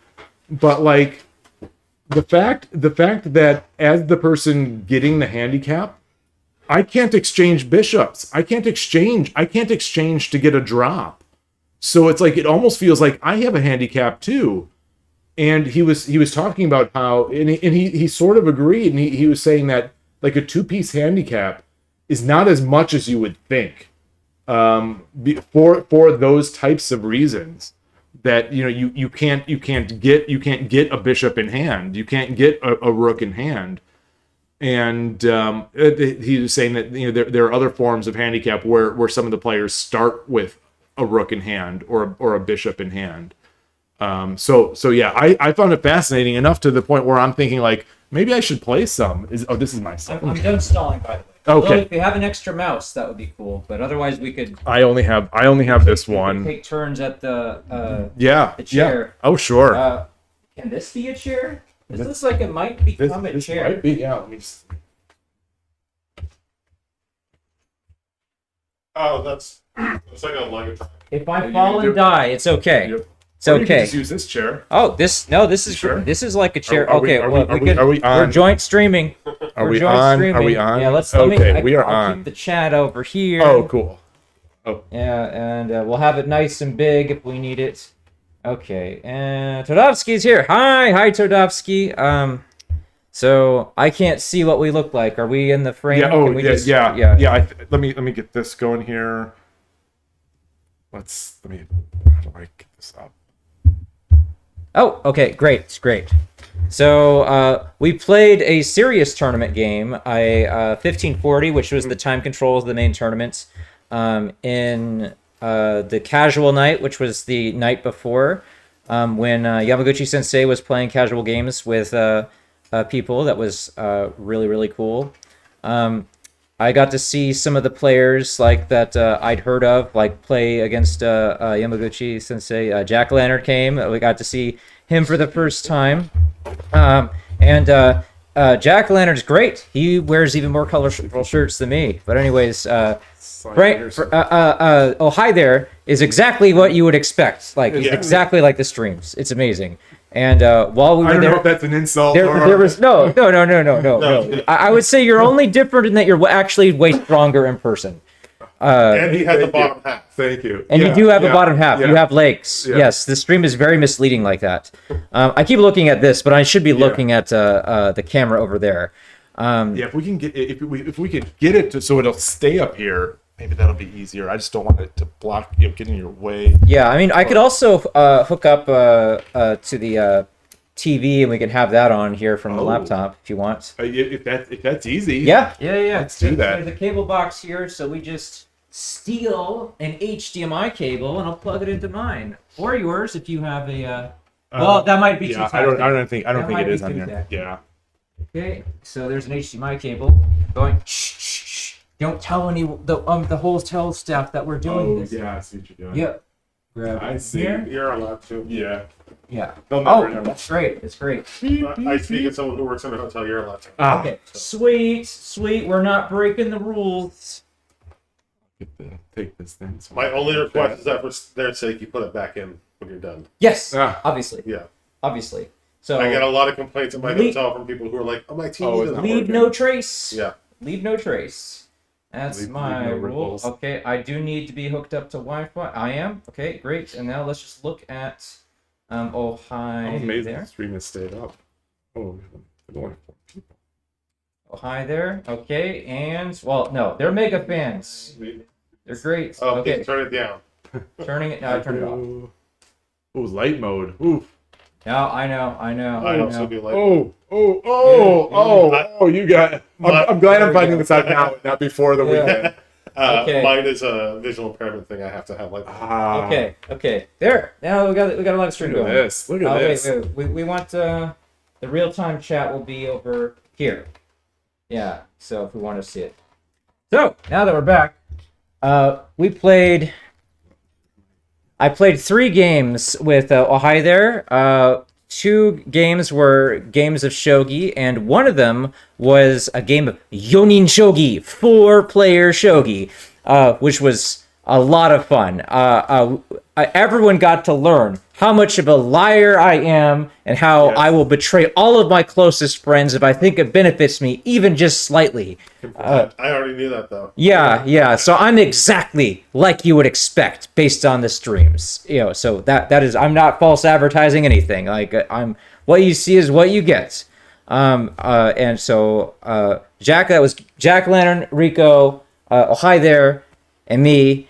All playing Yonin Shogi. So I have no way to like show that in Lee Shogi, unfortunately. So I don't even know how I would show that to people, but I did record everything. So we have everything, and we also got to explain to Larry Kaufman the rules of Yonin Shogi. But anyways, what you really want to see is what were the two games that I played against Ohio there. One of them was the serious game, and one of them was the 30-second game, where, yes, we had to have a meme opening where a Shogi Pro could see it, so that we could all embarrass international Shogi players.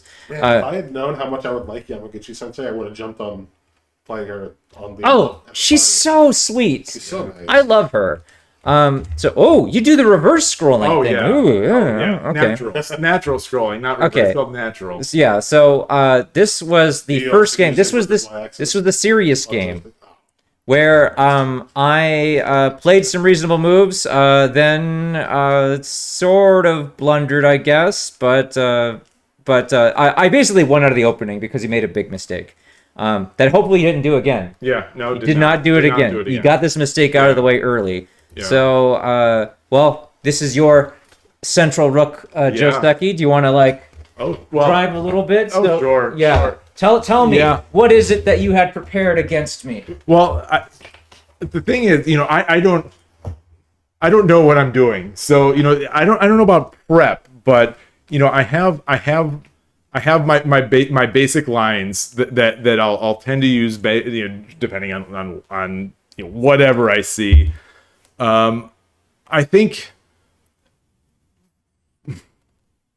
Well, let's just go. Yeah. So the Wi-Fi obviously might actually be is it messing with things. So let me just turn this down to lowest possible resolution. Let's check this. Oh gosh, we're dying. I'm just gonna turn it off. I'm gonna turn it off. It's fine. We're okay. Sorry. Sorry. Could that? Weird. Well, we're still okay. We're coming back. You record these? I do. You record them locally? Yeah. Okay. Yeah. So it'll go to YouTube. It'll be fine in the VOD. Yeah, we're yeah. Maybe that's why most people have dropped. We're really struggling. Sorry about that. Yeah, the hotel Wi-Fi seems it's great when it's great, and then it's when it's not so great. It's really rough. Well, now people are sleeping for the tournament, so they must be watching. Yeah, thanks, Praesiodemium Spike. Yeah, sorry. Yeah, we're making do with what we can here. Well, it'll look good on the YouTube video. Yeah. Shout out to the YouTube video. Hi, YouTube. How's it going? Okay. All right. Okay, it's been pausing every so often. Okay. The audio's been coming through, and I guess for the most part, we're pretty. That's all we've been doing is talking. Okay, that's good. That's good. So all now right. the real game commentary all right. begins. Yeah. Okay. So we're coming out. Typical standard or typical central rook. Come over. Okay. So third file. I decide. I inspired in large part by my recent fascination with Gerard with Gabriel Angelo BR13's games where he makes left Anaguma a lot and sort of again. Oh yes, again. Well, it's an against a lot. It's an anti-Ishida countermeasure. Yeah, and I've used it. I don't want to say successfully because I didn't win that game, but I had a great attack in the game. I probably should have won it. Hey, let's interrupt. Can Jack-o'-lantern come up? Oh, absolutely. Yeah, Jack-o'-lantern. And so just sort of buoyed by that game, and then the Gabriel Angelo BR13's games. I started trying to do this. You go over, and I come up. I've got. I think my idea is eventually to get up to get up here and defend against this, if I can, and then also get some lines out here to just because I'm gonna have to get this out of the way so that I can get into Oniguma. So keep going. I keep going. We get this, and then all of a sudden my prep is out the window. You should move this silver up. You're not supposed to take this. This is where you tell your opponent you're not supposed to do that. Is that going where I think it's going? Yes, it's going exactly where you think it's going. So I think to myself at this point, I'm thinking, okay, good.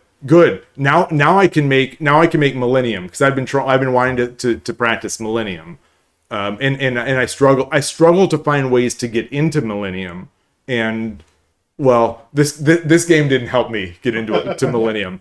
The major problem that I didn't see until after. I'm still thinking I'm okay. I'm still thinking I'm fine, but with this silver blocking the rook, this is now just free drop point. And I've given the free exchange. His eyes probably, if I would have been looking over there, probably would have been lighting up just at this prospect. And then you can so my prep is done. I'm out now. So you can drive. Yeah. So of course the instant this bishop exchange opportunity opens up, I have to take it because there's a weakness right there. I must exploit it. Oh my god, look at this. And this is this isn't a bad shape. This is really good, but if this silver were here, things would be great for you. I just gave you a tempo and now it's just bishops exchanged and who knows what I'm going to do. But it's blocked, so I go here. Now I'm attacking this. I'm threatening to take this. Maybe if you try to even defend any of these pieces, these are getting really far away from the defense of your king. So you just kind of decide you want to just oh well, those are gone. They're dead. And the and the lance in particular, so I've come to and maybe overappreciate just because it's been used against me, but that the early loss of that lance seems to always obstruct every possible thing I'm trying to do with my rook from then on, because a lot of the pressure that I'd eventually try to get, say by shifting to it's if your rook ends up right here, then you can't go anywhere to the side. So then if there's a lance drop here, then your it's just dead. Yeah, your rook dies. Dead. And so when I'm in this position, it's stifling. It's absolutely stifling. Tulip from the chat asks, is there some idea of bishop 5-5? So I actually thought that Hi there was gonna go, okay, well this is dead, so might as well just go for a counterattack and hope for the best. Yeah. So if you had played bishop 5-5, I don't know what I would have played, but I mean, can I just block this? Yeah. That's what I'd expect. So that's nothing. And you're blocking up this, so this is anti-Sabaki. Even if the silver had gone the other way, you could play rook 1-2 to block it or to save it. And the real nasty part is that I don't have the 4-5 drop. Because your king is protecting this is a huge fork for that bishop drop, and I don't even have that because the rook wait I'm Sente. I'm sorry 6-5 6-5 to aim the big Gokigan drop. Yeah, exactly. So I mean I'm defending it with my king. Defending it, so I don't even have that. So I'll just move a gold over or something. So wasn't scared of that. I was, I wanted to munch on some material. Winning the knight and lance is so good in the opening, then I can use that for stuff. So this is where I don't know how long you were taking on this, but I could probably record all the times and put these in here somehow. But I can't imagine that this. Luckily, this wasn't a 30-second game, so you had time to recompose yourself. Yeah. Right. And is jack-o'-lantern coming soon? I think so. Okay. Yeah, and I gave me a thumbs up emoji. Okay, so now decide to not just abandon the knight, start marching that silver up. I take the knight here. Yeah, start pushing the pawn, and now could I have taken here? That was my big fear. Yeah, so I maybe could have taken it, but the thing is that your rook is defended. Yeah. And I'm not quite sure. This is a horse, so yeah, I was thinking I was going to be willing to make that trade. yeah. So I'm getting greedy. I'm like, okay, I'm winning some stuff. I've got a horse now. I can just castle, and just not immediately go and start like exchanging pieces. Now I can just make myself safer. Is kind of what I was thinking. So castle before I open up. Like I was thinking that the game would I might let the game get out of control if I were to just like start immediately exchanging pieces when I haven't moved anything. But probably that's really good because I'm forking these two pieces. But yeah, it would have been a different game. Yeah, so I'm just happy to have this material. But I made a big not mistake, but I let the game get out of control a little bit. Yeah. Oh, but here, look at this. I definitely felt at some point. Once you exchange here, and then I was and you weren't going to take here because then you blunder. Yeah. You blunder the rook exactly like you were talking about. Yeah. Which is, I don't know if you saw that beforehand. Yes, someone did that to me. I did that in my last round. Whoa. Yeah. Except they didn't drop a lance. There was a lance in front of the gold. And he just moved the gold out of the way. So now your plan is, so now if I take here and you drop lance, well then I'll just take it, you take, and now I got a dragon. Everything's fine. Yeah. So I saw that and went, what pieces does there have in hand? They just have a bishop. Okay. Is a lance worth more than a bishop? Yes. So, we've got a jackuhlantern. A little bit more AC, I hope. Yeah. So, we're going over the casual game that I played with Ohai there. Yeah. This was we played with the tournament time control actually. Yeah, and I played third file, not knowing how to play third file, and then there was an early blunder by Ohai there where I just exchanged the bishops, and then there's a weakness on 2-8, or I can just drop it and start taking things. Anyways, so right here, what would you play? Oh, get in the camera frame. Get in the camera frame. Just what we got to turn it off because of Wi-Fi. Yeah, just say hi. Jump. Oh, Jump in. Jump over here and say hi. Jump in front of the laptop. The laptop is. I don't know what anything is. I don't stream. And helpless stream. Okay. Maybe. You don't want to you can duck down for the camera. Oh, yeah. So, this position right here, what would you do? If you want, I can also invite you to the study that I made this from. As long as you remain desynced. Decent? Desynced. Desynced. Yeah, as long as you remain decent, you can come to the Shogi study. I mean, 4-1 bishop looks appetizing. Possibly. 4-1 bishop? 4-1 bishop, if the rook moves to 4-2, you can capture on 2-3 and promote. And if the rook moves to 2-2, you can capture on... Oh, no. So the person to move is me. Oh, you're... Oh. Yeah. You can't do a shogi problem and then make it upside down. This is from Ohai's perspective. It's Ohai's stream. Ohai's stream, Ohai's perspective. Why am I giving you the move then? So, I mean, just like, this was a move that Ohai there overlooked. They have a plan where they're like, if I take this, then lance drop and rook dead. So, move up here, now take this. What is the problem? Horse is looking at the wrong side of the board.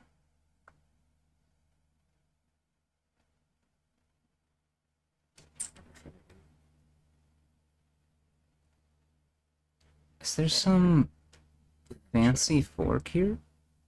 Inviting you. Your jack-o'-lantern on Yeah. Okay.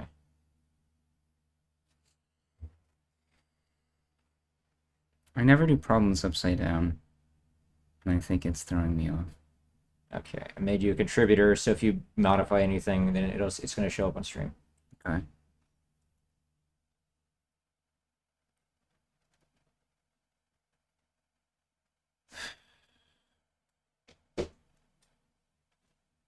And while thinking, I guess in response to Todovsky about Larry Kaufman asking him to play online at least Shogi, he's got a major he's got a big rig that he's running his bots on. So I don't know. Like I don't know if the ShogiNet would be good for him.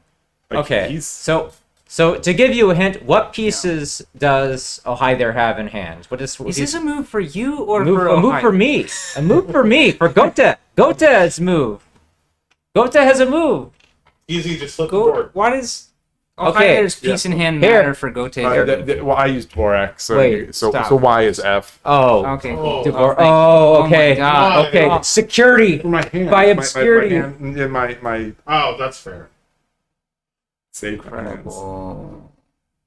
Ha! Move the horse over. Move the No. horse. No. No? No. 9-3. Horse 9-3.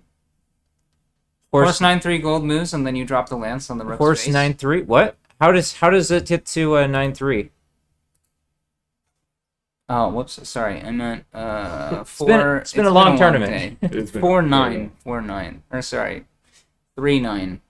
Not 9-3. 3-9. 3-9. No, going after. So nope. That's not it. No, because the Okay. the goal would be I'm asking jackuhlantern.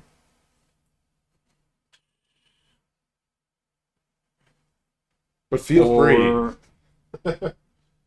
Is it just a pawn strike? Okay, And then- I'll show it off. If you got it in the chat, full points. Oh, because he has no pawns. Yeah, so Right. now the rook can't go back. I mean, I'll just take it. Could All put you silver can interpose with This is silver. yeah. So the only objective the only thing you can do is just block with the silver. Essentially, I mean, if you move the rook out of the way, then that's an admission that you're giving up. Essentially, like that is not a move that you want to make. Oh, So- why not though? Huh? Well, you can if you want. Move the rook out of the way. What happens? What happens? What's your next move? So there's a few things that I can try to do, but mostly I'm Yeah, just saying he's also got a knight. it's a passive position. But It is. one idea that you can do is here, when the rook goes, and then if they take, Passive, but you he'll get a take pawn in hand pretty fast. what? He'll get a pawn in hand pretty fast. You want to drop the knight there? Yeah. And now if they go back, you get to take this, and now your attack. We can just show it. So here's what's a reasonable looking line. So Take the knight. if you take like this.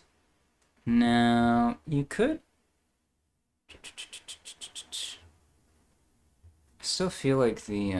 But this is not the rook, the aggressive central rook that Yeah. Ohai there wanted to play. So to me, this is already Yeah. a success. I would be happy with this, but this is not the line that was It's pretty played. solid. I want to. Here, wait. My idea though is move the horse over, Move the horse over. That ended up coming into play. and then what does Ohai there do? Yeah. Where do you put the gold? If you did have a pawn in hand, this would be the better way to do it, I think. So is the idea you're going to distract the Distract The the rook? somehow? The gold. I guess the gold doesn't have to move though.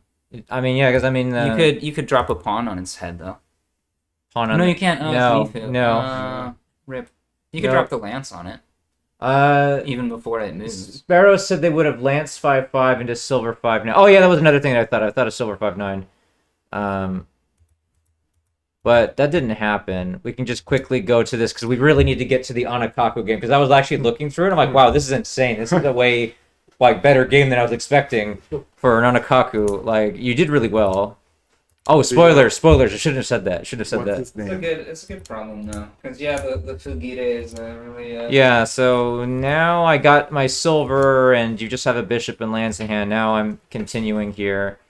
You take. Now I was thinking, okay, I can do this, or I can exert pressure here and go after this. And I play. This is where I'm giving you some crazy looking counterplay that I probably shouldn't, but I didn't. I felt like I got some counter. Yeah, there. so I'm thinking that this I shouldn't have allowed this to happen, but yeah. So now I'm like, okay, I'm gonna move my horse one step closer to the goal. Then you played immediately the best move in the position. I thought you You go after this. So I Yeah. mean, you're targeting this with 2 pieces. Yep. So I go here, attack your rook. So now if you take my rook, I take your rook.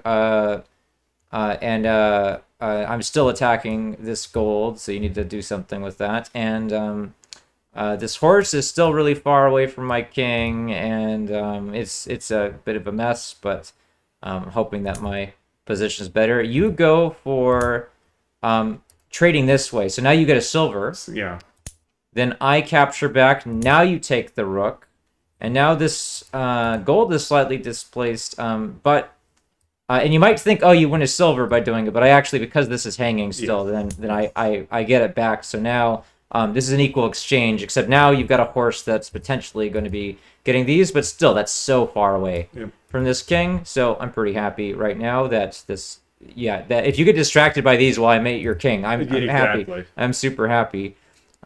You go after this, the gold, and I'm just thinking, okay, well, I have a lot of pieces in hand, and you can't just like immediately checkmate me. You don't have enough pieces. Like even this is not even like really threatening. So I'm just going to do my bluff thing, because at this point we're in Byoyomi, so I'm bluffing, and I'm just like, okay, if you ignore me, do you think this isn't a mate? I don't know. It looks scary. Yeah. So, yeah, I thought you had something. We were in Byoyomi. I thought you had something. I didn't see exactly what it was. I thought clearly you were ahead, but I had to do something. So I was going to start making the threat. Planning now to have the lance drop or you played the lance drop here, which is so slow. Yeah. How many moves is that even going to take to check? Yeah. 1, 2, 3, or something. Yeah. Or 1, and then you drop a and you drop a silver, and then So if you do this, it is a threat mate.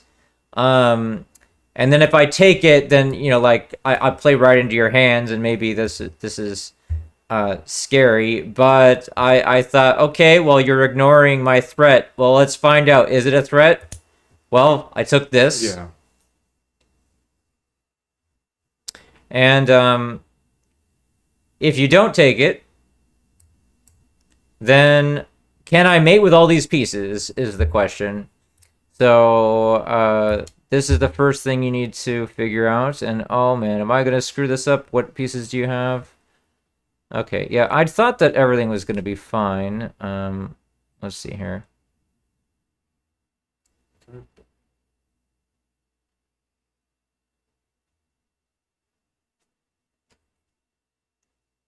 I'm so lazy at reading when I'm analyzing a game. Like I'm so much like it's like a major discipline to try to. Yeah, I'm so much better at reading when I'm playing a game and try-harding. Okay, yeah. What if I just trade all the people? Man, I'm really lazy at reading right now. All day of shogi, it'll do it. I just played some more games downstairs. So people are still down now. So, because Rico. I think they were about ready to pack up. But yeah, I played 4 games. Oh, nice. Maybe no, just three. But I PGA in first. Were you playing with Fox? No, just keeping it quick. Okay, let's be lazy. Let's use the engine for one move. Ask a friend. Mate in 5, silver set. Okay, no, so it thinks it's a mate. Yeah, no. So if we just go, let's just throw everything at it. Yeah, I was wondering if even the rook could have been put in. Well, does this just transpose to what we had before? Where now, if I did, do you have to sack something to draw the king over? Yeah, we can try that. I don't know. How about a gold? We do this. Then you get the silver, or if you try this. Oh wait. Do you escape if you do this? If I do this, if this happens? You have to do. Well, you still only have the silver. I think on the head. I think. Well, I guess this. Okay. Okay. Yeah. And then So that was like similar to what would happen. Silver 7-8, gold takes, rook 5-9.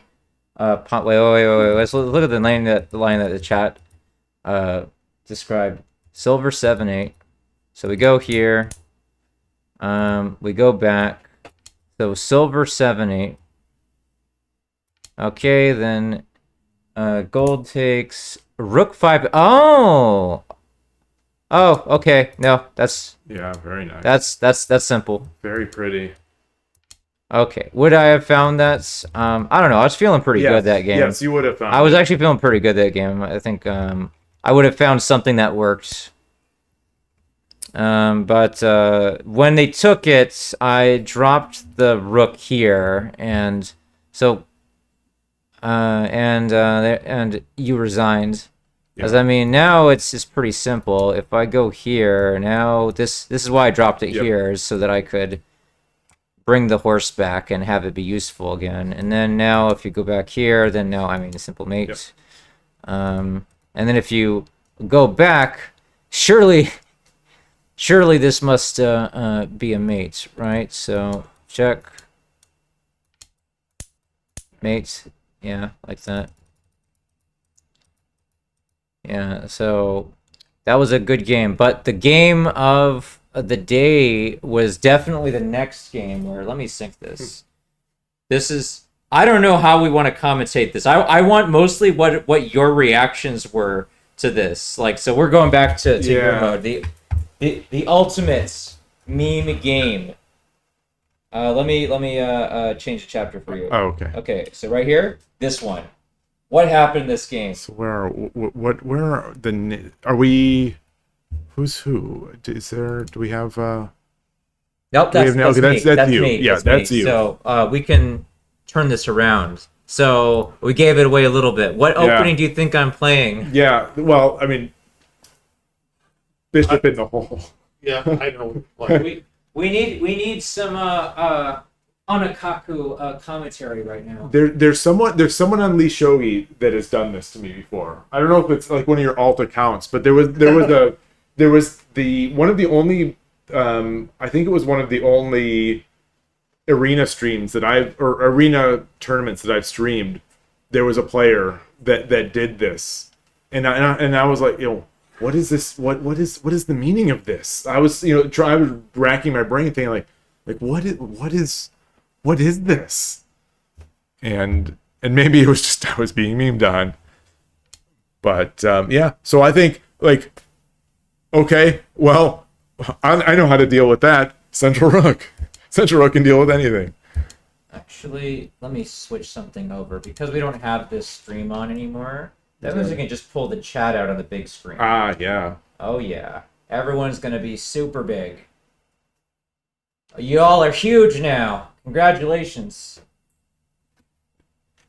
Yeah, it is very cool to be playing shogi all weekend. Just it's playing or talking or watching it and eating. We ate well. We ate well. Also, we got to ask. We got to ask the professionals some questions, and jackuhlantern asked for us. they've been shared in the Discord. They're shared in the Discord. Yeah. Shared in the Discord. Oh my goodness! I have to look. Okay, but yes, please continue. Yeah. So I'm just going down my normal lines as if this is my static rook. This is my static rook, line. So I'm playing one player central rook right now, and this comes out, and now I'm thinking,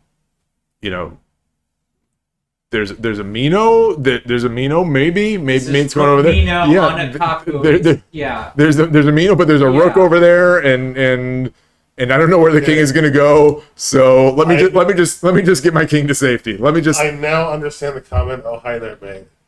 When he said this is too big of a handicap. Yeah. I think I could have gotten away with Anakaku, but Rook Mino was so bad. Yeah. So bad. Now I actually I won my previous game, but the truth is, hi there is too strong to play this. No, I'm sure I could lose against this, but So okay, and now we start getting real. So now all of a sudden I'm like, okay, well I'm glad I moved my king over. I'm kind of getting to safety. I'm thinking about Anaguma because this has been so kind of slow to develop. And that's so I've got to move the bishop up, standard central rook stuff. Opening the diagonal. Here was I don't know. This is the first major weakness of this opening here, that you open your diagonal, but you're not actually giving visibility to your bishop. So I can just I don't need to worry about backing my bishop with either of my metals. I could just proceed, because otherwise the bishop would just capture here, and I'd be left with this kind of miserable state. So we're coming, capture, and now okay, and this was nice. This was nice to come over, because I was going to just start trying to, push my way in. Actually, I think the reason why I lost the game is because you spent time castling, and I had no counterplay whatsoever. It's a very good choice. And turns out playing solid is usually good. Yeah. And Todovsky, if you're still here, you're still living rent free in my mind, even during these tournament games. So when I in a couple of these, I got off to the opponent kind of let me make a pretty fast attack, and I settled down and was able just sort of castled. I had you in my mind thinking about that I've got a castle, because there would be a comment, there would be a comment, like if we were reviewing a game, there'd be a comment something like it'd be nice to have a solid castle right now, and then there'd be that smiley face, and like that's just Yes.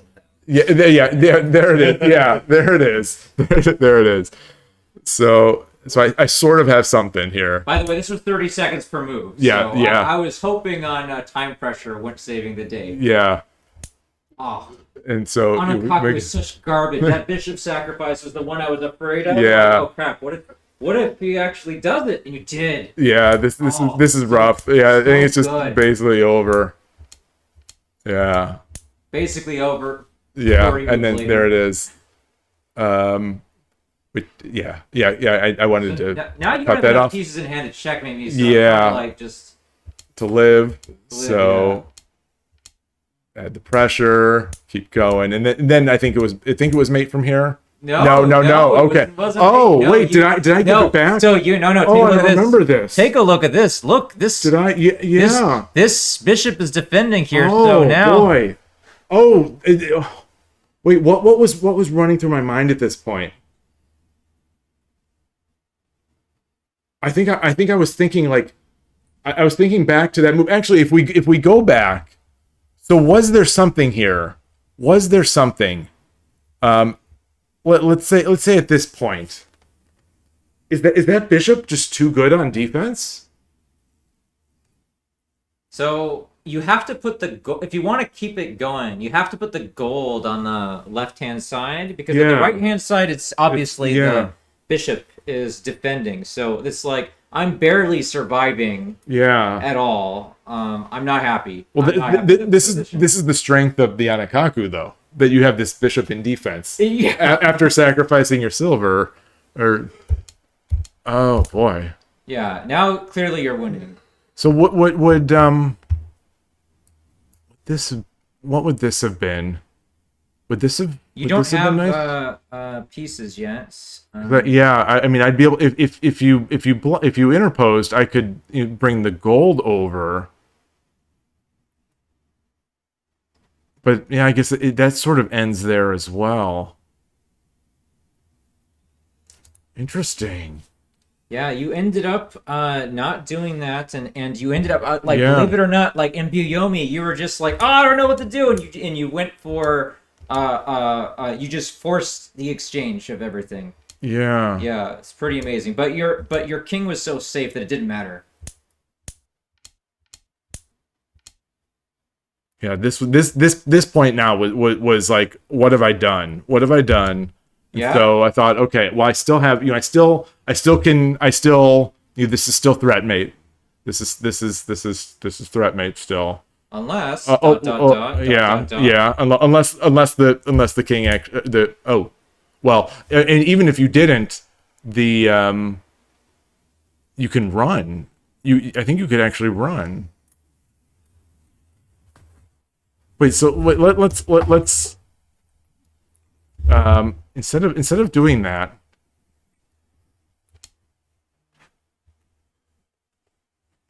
what is the? By the way, I also have the game that you played against Rico in here. Oh, one of the casuals. Game. Yeah, right before this. Yeah, I'm doing it in kind of sequential order. Do you have the? Do you need it like right now or? I don't need it. There's a lot of. It's we've got like an entire memory card. We got like over 100 gigabytes filled with stuff. So I mean, it's a lot. What came up? I have the keep it, but I only started like partway through the game. I wanted to fix it. Oh yeah, I do have it on my phone. If you wanted to just like view it on my phone, Sure. the final I hate one. to cut this short, but I have a noon flight, so I need to go get some sleep. Okay. I am planning to leave finally. I haven't decided yet. Well- Some people are gonna be downstairs at like 7:30. I was thinking like 9 at the latest. There's people who will be downstairs at like 7:30 and 8 o'clock. Uh-huh. So Okay. if you want to partner with people. Okay. I'll see. My flight is 7 p.m. Can I continue the party? Yeah. Yeah. Okay. Have those two. Okay. I would like. I'm gonna be driving. I'm gonna be driving. I was not offered a snack. You're welcome to have them. Thank you. Thank you. Those are, Something I don't Yeah. shake hands or. yeah. Those were supposed to go to Mardono, and I forgot to bring them today. Rico won some pretty amazing games. So did you have fun? Did you have I fun? got blast. Had a blast. 10 out of 10. This was the best week I've had in a long time. I will see you all next year. Yeah. Okay. See you later. See ya. Are you gonna see you on the internet? Yeah.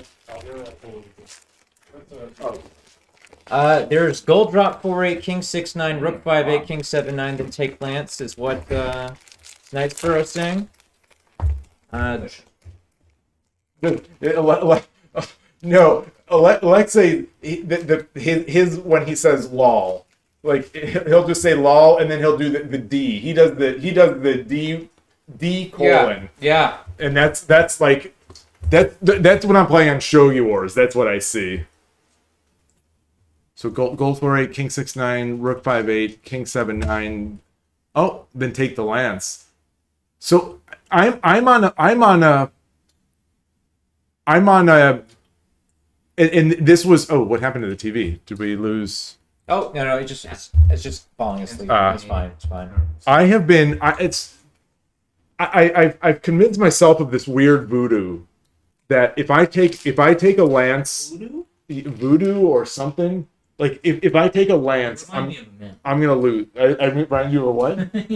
Of a what? Did you wait? Have you not seen? No, sorry, I completely sidetracked you. Oh. You said voodoo, and Yeah. I said hoodoo. Oh. No. The response is you do. Okay. No, I just heard voodoo. Oh, sorry. Yeah, where like I've convinced myself after discussing it at East Bay, I've sort of convinced myself that when I take a lance, that means I'm thinking too slow and I lose. So I don't know if that would have been on my radar unless I had nothing else. So like in a bunch of these games, and now I sort of reinforced it this weekend in some of the games that I won. I just ignored the lance when I had a dragon back there, and I still won. So I don't know if I'm reinforcing bad behavior or what, but anyway, I just thought I see the word lance and I'm kind of like, well, I don't want a lance. I do have it, but the video file looks so large that it won't even play on my phone. So let's see. Let me. I'm gonna take a look here. next- Yeah, the stream is still really struggling. Yeah, we drop like almost half the frames. Oh wow. Yeah, this is. I mean, obviously we've got the VOD. Yeah. But You all can see the amazing time that we're having. And it's amazing that the session, the stream at least has been, it's dropping all these frames, but it's still like staying up. It's not reconnecting. Incredible. Yeah. So. But, yeah. So I just start thinking, okay, you exchange it all off, and then start reapplying pressure, and something is going to break. And yeah, I mean, it took a long. Yeah, the chat won't, or the stream won't show the right side because it's covered by chat. Yeah, lag train. Yeah, this is rough. This is very rough. This is the war. This what could have been the greatest is not. Yeah, I suspected this would happen. So when I was planning on streaming, before I found out that you'd have to be insane to want to stream on the same day as the tournaments, that I got an external antenna. Yeah. Well, do you think that matters, or do you think their connection is just rough? No. It was way better with that. 'Cause, I mean, then I could take it and like put it on top of the TV away from like a fridge and stuff like that. Yeah, because the first night was fantastic. I have some potentially very exciting news. What's that? Nothing has been decided yet, so I don't want to like say it on the internet. Oh, mute mic, mute mic. Yeah.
I mean, okay, that news was too hot for Twitch and YouTube. We can't talk about it, but that was amazing news. Thank you for that, Jack-o'-lantern. Wow. You had to be there. You would know if you were here, people. So it would be incredible. Honestly, Thank you. If you're still watching, oh my gosh, I don't know how. Yeah, the stream is dying. The stream is barely has anything. A very rough game. Yeah, the first casual game. Did you go through the entire game? Just I went while you guys were talking. While we were on mute. Yeah. So essentially, after this game, I was convinced that I have to take Hi There seriously. I can't play Anakaku, Rukmino, like this. This is not a beginner I'm playing. You've beaten some really powerful opponents. Yeah, it was all. It feels like it was all luck this weekend, but it was fun. We proved ourselves. We didn't lose every game. Yeah. I'm also gonna go. Oh, you're already at San Jose. Oh my goodness. Whoa. Oh, so that's why you weren't at dinner. Oh, I was wondering. Okay, wow, that is a fast flight out of... Wait, were they watching us on the plane? You must have... Or no, the flight... No, probably we've been on for 2.5 hours almost, so probably, it's like I probably imagine that's an hour or maybe less flight. Okay, probably. We'll see you, Jack-o'-lantern. Bye. Yeah. Bye. Okay. Oh, that's good. That's good. Have your mom drive safely. And congratulations again so much. Oh, and it must feel great to be home. Gosh, you must have gotten the trophy, gotten the photos, and then gone straight to the airport or something.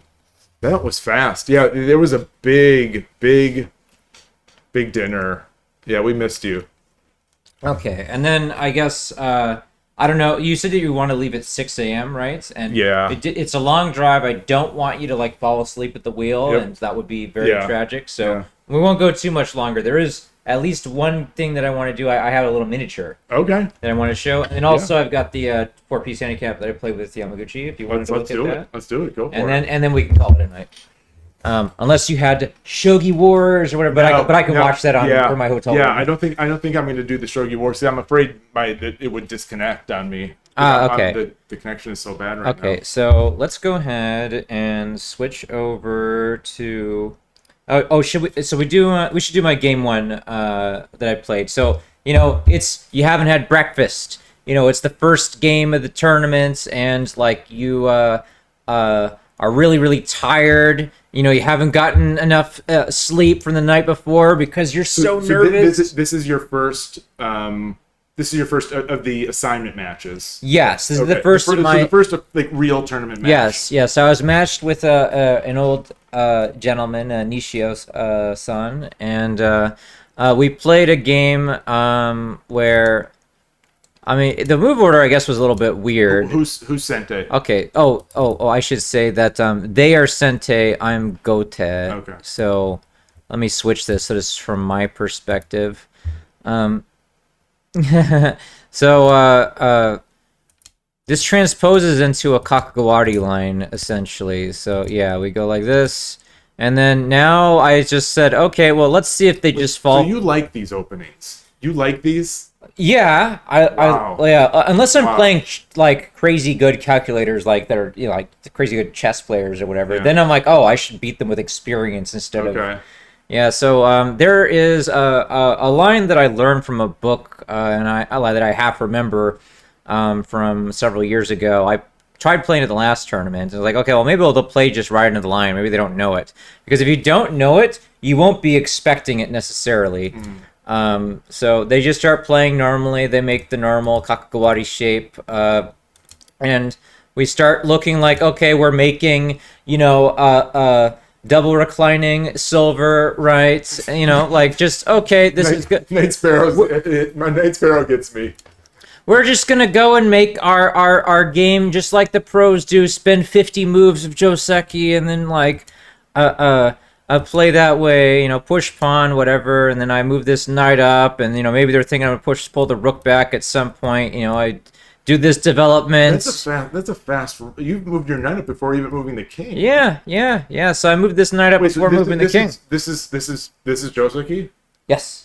This is it. This is a Joseki that you can play. So if they don't fall into the trap, then there's a way to have a move order where you can avoid a lot of this stuff. But if they don't fall for the trap, then this transposes into normal Kakagawari double reclining silver is what I guess it's supposed to be. So now I'm playing for tricks, and this was defending this square. Why is that relevant? Well, okay, let's sack this pawn. Just because. Okay, they take it. Why can't I take this pawn? Okay, now I attack your silver. Oh, wait. Huh. Look at this. I'm attacking these two things. That looks pretty scary, right? So, but this knight's undefended, right? So I'm just going to, they're just going to attack it like this. Okay, now what? Okay, well now, this silver isn't defending this anymore. This is just defended by the gold. So I'm going to push this pawn, right? Well, now if you take this, then I take here, right? Well, we can just show that line. Doesn't this look kind of scary? Well, now they're like, I don't want to allow that. Well, let's just take it.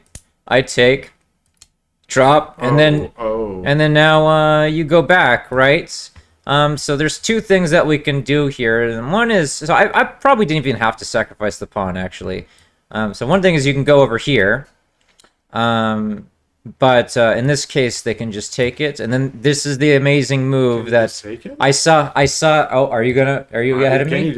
Can you take that? I took it. So, if you haven't seen this line before, I saw a 5-dan play this against, like, I don't know, 3-dan or something like that, or like a weaker player, and I was just like, okay, well, like that knight's hanging, and then they do this rook sack, and I'm like, oh my god, that works? That's a blunder, right?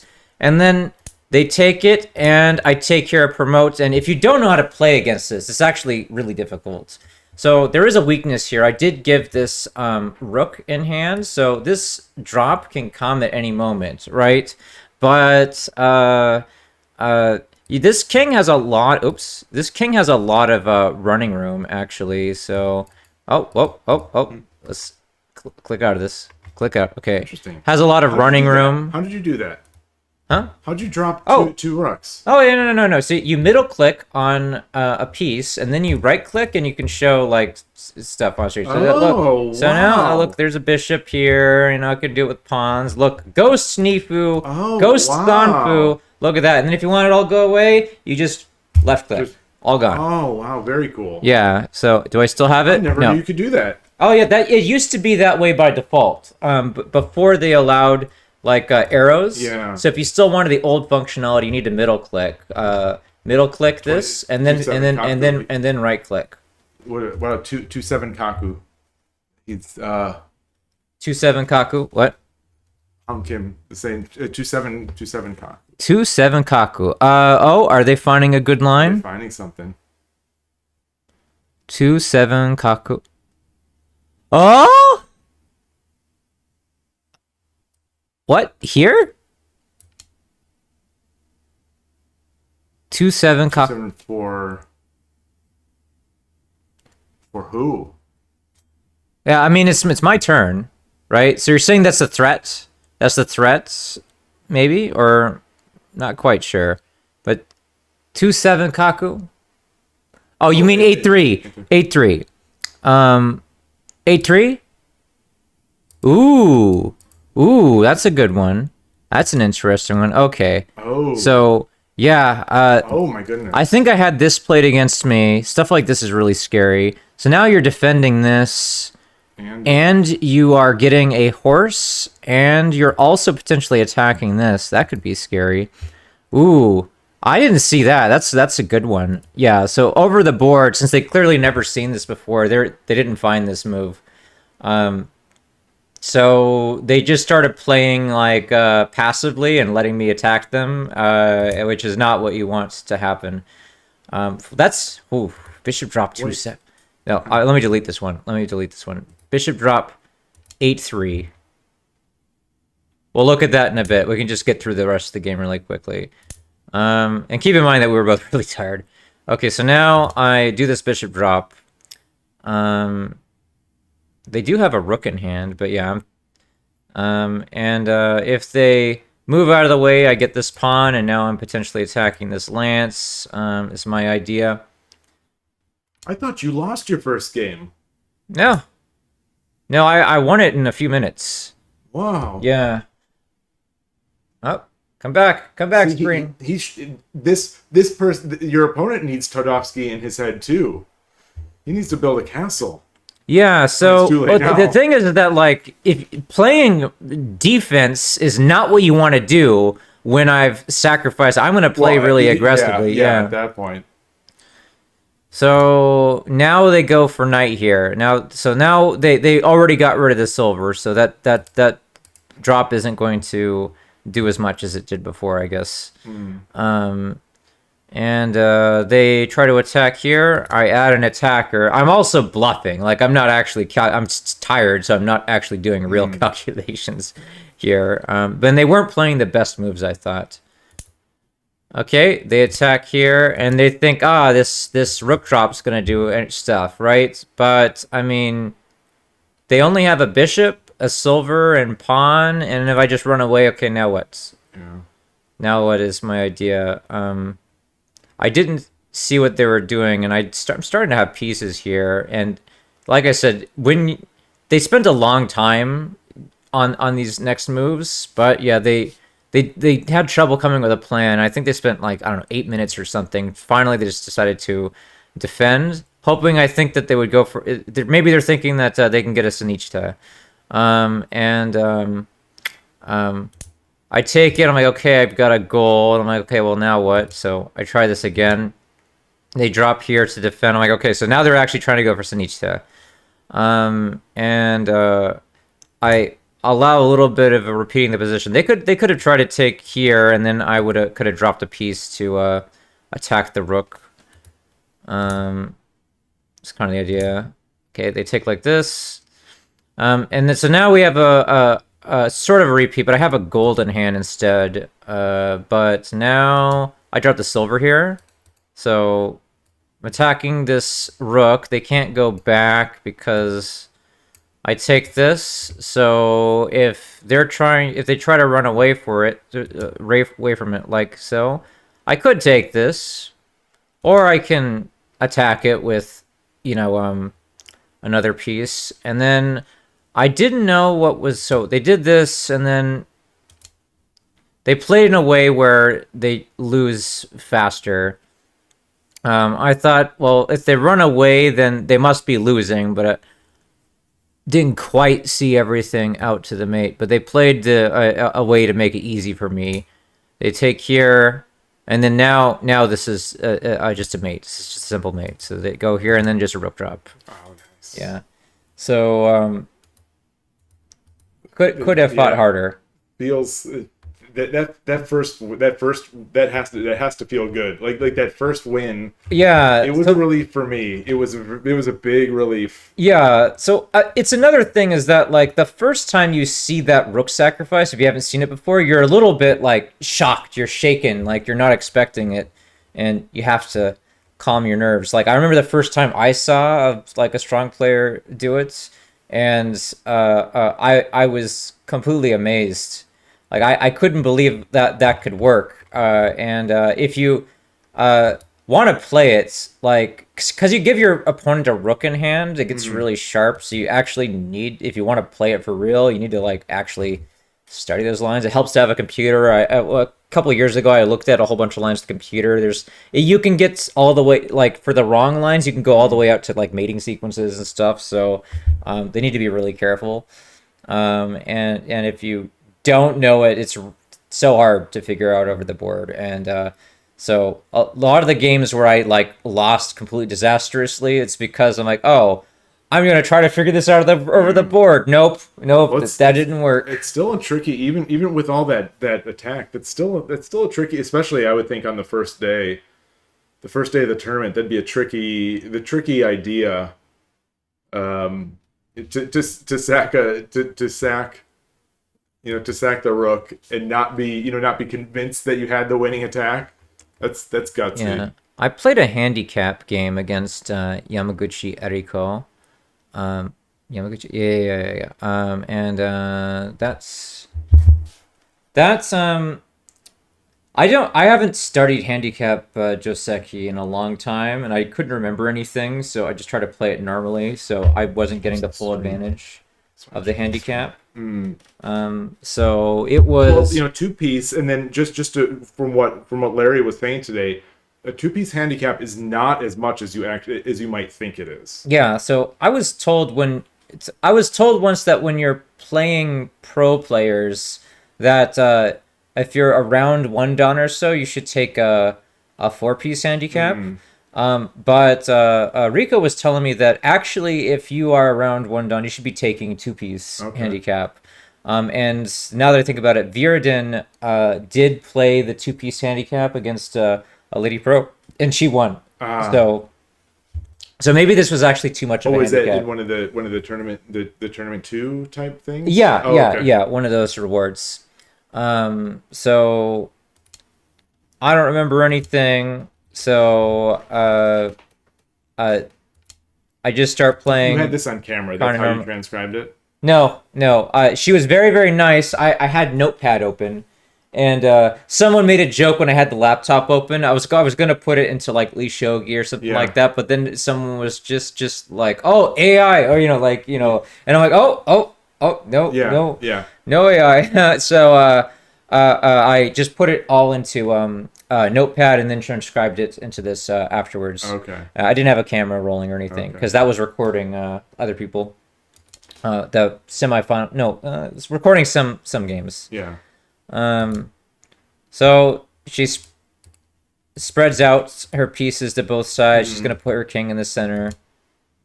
Okay, and then I had heard that if you make like a what do you call it? A crab castle that is really strong in like these sorts of handicaps. It's a really, really low castle. It's fast to make, and it's keeps your king safe. So, and then I can, if I push this, then I can transpose to Gangi if I want, in order to like defend this pawn if they start like moving stuff up to, you know, like, or like, that's a bad line, but you know, you get the idea. Where, oh, this mouse I'm not used to. Yeah. Sorry. So I'm putting in some like weird mouse flip moves. Well, maybe it is the mouse. Maybe all my mouse clicks are the mouse. Maybe. My Okay. misclicks. So I'm gonna just switch to a trackpad after today. Maybe I should just pass 2 champions. yeah. So she tries to push this pawn here. I make my crab castle, and then she pushes this pawn. I defend against it with did I even need to? I don't know, but I put this here for now. There's no rook though, so maybe this was silly. I don't know. So she moves up her silver. I defend this with this piece. She does this. Well, I can just take this whenever she takes, so I ignore it and just make another developing move. Now I can bring this silver up at some point if I want, and this is also preventing her silver from going up in some ways, I guess. She takes here, I take like this, and she moves the gold over here. Is she talking to you during these moves? So yeah, sometimes she says something like oh, sugoi, best move, like just stuff like that. She was really, really nice. So, I mean, I look at that and think, oh, I could take that. Yeah. Right? But I'm just going to attack this first, because if I take this, then does she get in here and then potentially drop a pawn or something? I don't know. Like, so, but I'm just like, okay, well, go away, silver. And now I open the bishop diagonal and maybe get in on this line. And she goes for a counterattack here, dropping the pawn. But I mean, this is really far away from my king. This is closer to her king. So I like this. I like this exchange. So I'm like, okay, I'll go for it. I'd seen this, of course. I saw that this line could happen, and I thought this was bad for her. So I allowed it to happen. She played it. Okay, and then now I've got a check, so I can leave this hanging for one move because she's got to respond to it. She takes, and then now I drop a pawn here. Idea being is that if she takes it, then I can go over here, and now I can get a promotion in potentially. I've also got a silver in hand still, so she goes to the side. Now I go here, and let me just change the power settings really. Sleep screen change. How do you define the inner Mifa, Night Sparrow? Yeah, let me power set. Okay. Wait. Well, let's just not worry about it for now. I'll just occasionally like move my mouse. So here, okay. So now she moves the gold over here in order to like go after this, and I thought, oh, I didn't consider that move. So I thought for a while, and I played pawn drop 7-5. So now if she tries to take it, then I can give this check here. And then if she takes, then I have a silver drop. I couldn't even just show the line. So, okay, I thought something like this could happen. Okay, and then now, I mean, there's a lot of pieces here, so this looks super dangerous. And now maybe so it looks like I'm getting my horse here, and maybe I'm getting more pieces. So like this looks bad. So like she wouldn't want that. And if she goes like this, now this is a pinned piece, and I can go like this, then now she's got to, I mean, you go wherever, but that. Yeah. Now what? What now? What now? Like now you've just lost that piece. So she moves. She sees this, and when I played this pawn, she made like an approving words of encouragement. Nice. Moves to the side, and now I push this pawn here, thinking that at some point maybe this rook can go over here. You know, like to help out. Yeah. Because if I were to just to give a sample, Or would she take? Okay, so if you just did something like I don't know, like we'll just say we drop a pawn, but I mean maybe just moving up a silver or something. We'll say we drop the pawn for now. Then kind of this is my idea, and now if you take it, well then I can go like this, right? That looks like that could be good. That could be scary.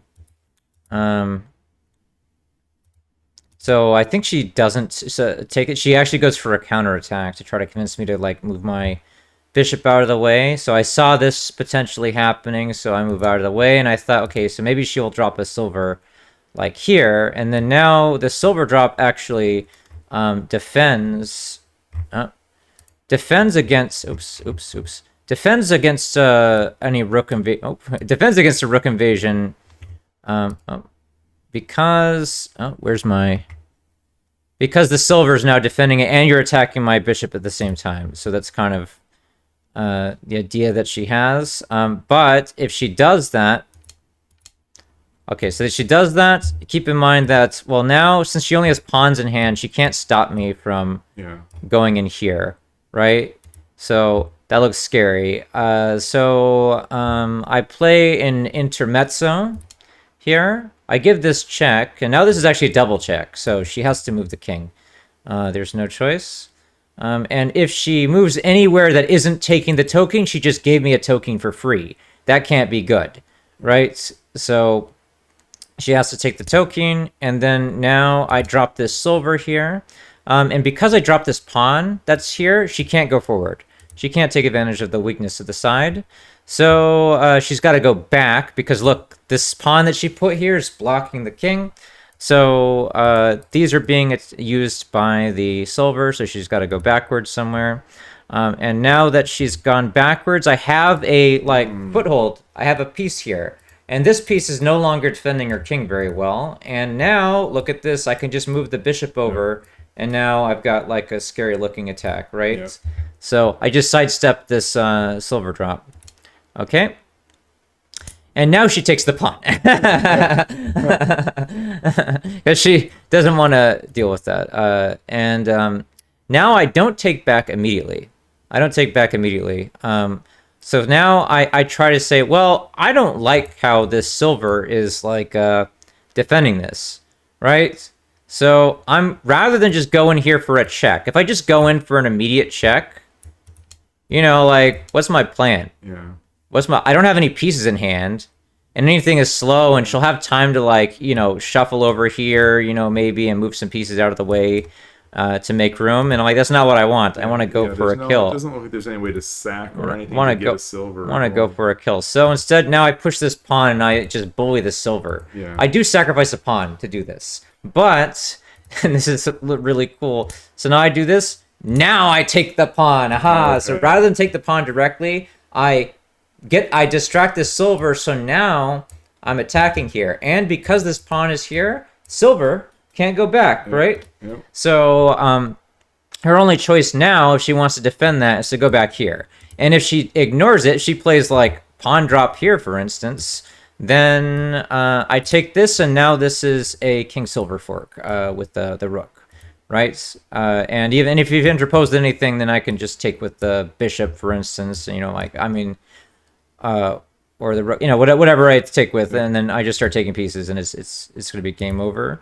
So she defends here, and now spoilers. Yeah, spoilers. There it is. So now now you've got enough to mate. So now I saw this, and I just thought, okay, there's probably a really cool move I can play in this position that if I play this, I'll really impress all the harbor members afterwards. So, of course, the question I have is, can I give her a rook? Yeah. Before you think about a rook sacrifice, make sure it doesn't hurt you and get you mated. Yeah. And this particular structure, can you drop here? No. Can you drop here? No. I'll take that. Can you drop here? No. It's defended many, many times. And you can't drop on the pieces. You could drop here. Is that a check? No. No. And you can't even move in a way that gives me a useful check. If you drop here, this is the best dropping spot. You're threatening to take here, but it's not a check, and it's not even clear if I gave you 2 free moves that you can mate me. Yeah. So you take this, and then, you know, I can just run up here or something like that, right? And then where do you continue if you only have a knight? So that wasn't clear to me how you would try to do it. So I sacked the rook, and here's my idea. If I just went like this, then pawn 6/6. What? Pawn. You want to drop pawn 6/6 now here? Okay. Well, we'll wait for a bit for a knight's pro to catch up. We're probably way behind. So yeah, if you go here, then and if I go like this, you take. Well, then now.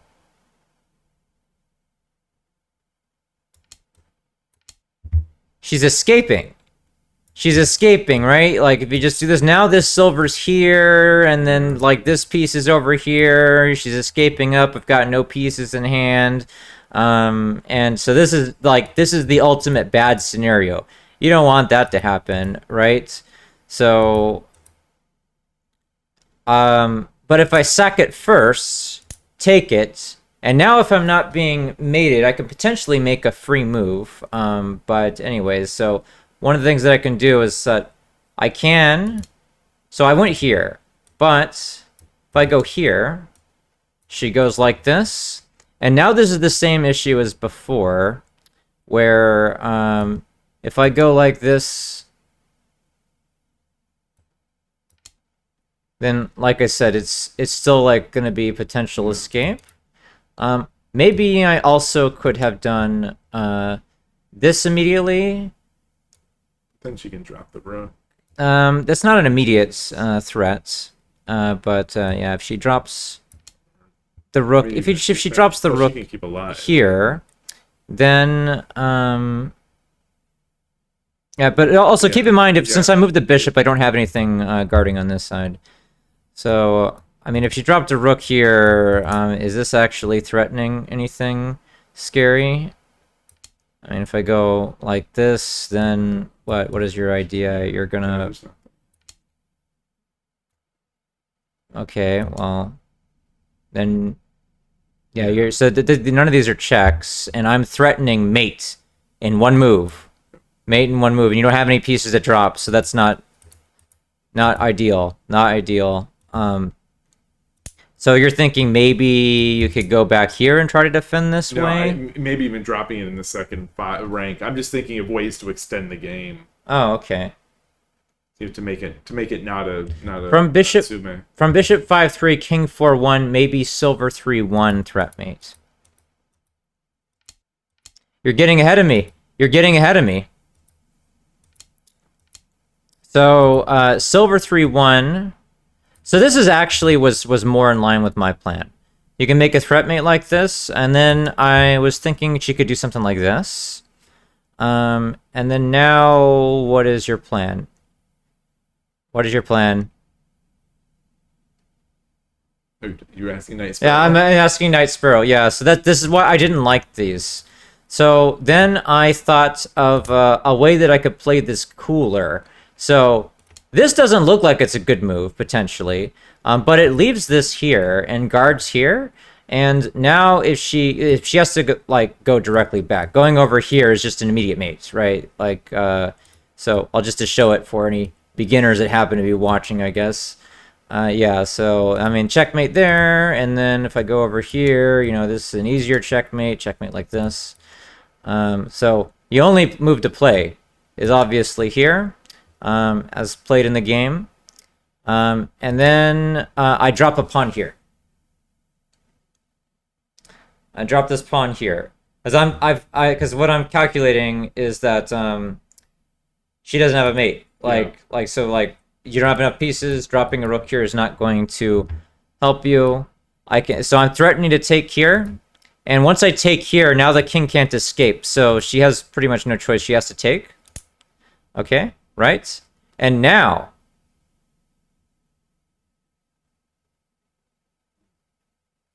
what would you do?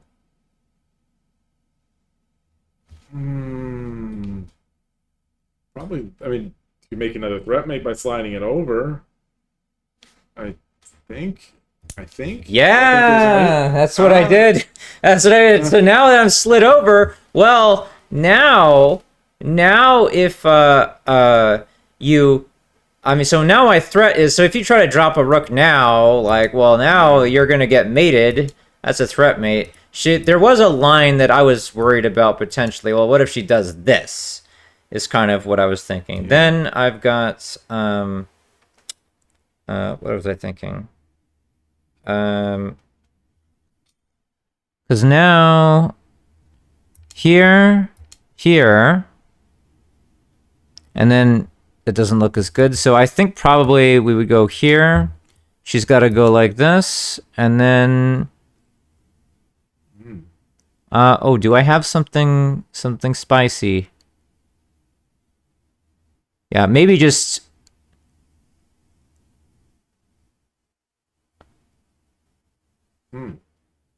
going here. Now you're threatening mate again. Yeah. And you're also threatening to take this, and she doesn't have a mate or a check that's even useful. So because my king is essentially in Z, right? Like she has no my camp is really resistant to any drops that she has. So as long as I don't give her pieces and everything's pretty good. So now, like, this threat mate looks really scary. Then, well, how do you defend against this? You can't drop a pawn here. You have no pieces to drop in defense. So I don't think you can stop it. So good night, Night Sparrow. Oh, good night. Good night, Night Sparrow. So that is the line that I wasn't 100% sure when I was reading it, but now that I look at it, I definitely would have found that. So it's good. So she moved here, and then now pawn drop here. Pawn drop here. So the idea is, so I thought that she might try. No, she wouldn't. So if she takes like this, then do I have?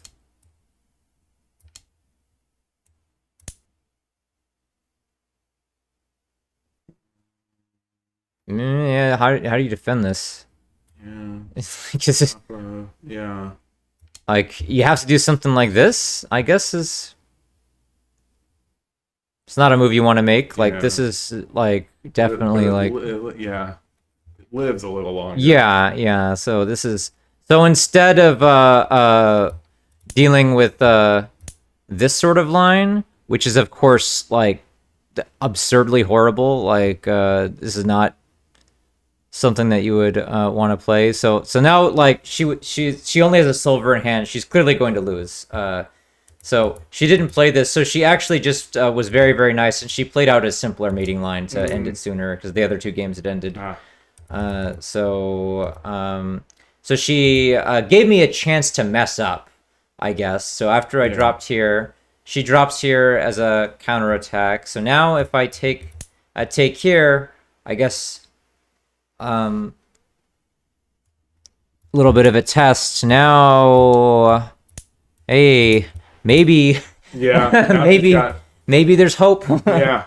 So she gave me one little test there, just to make sure that I actually know how to tsume, right? So she does this, and then of course I play this.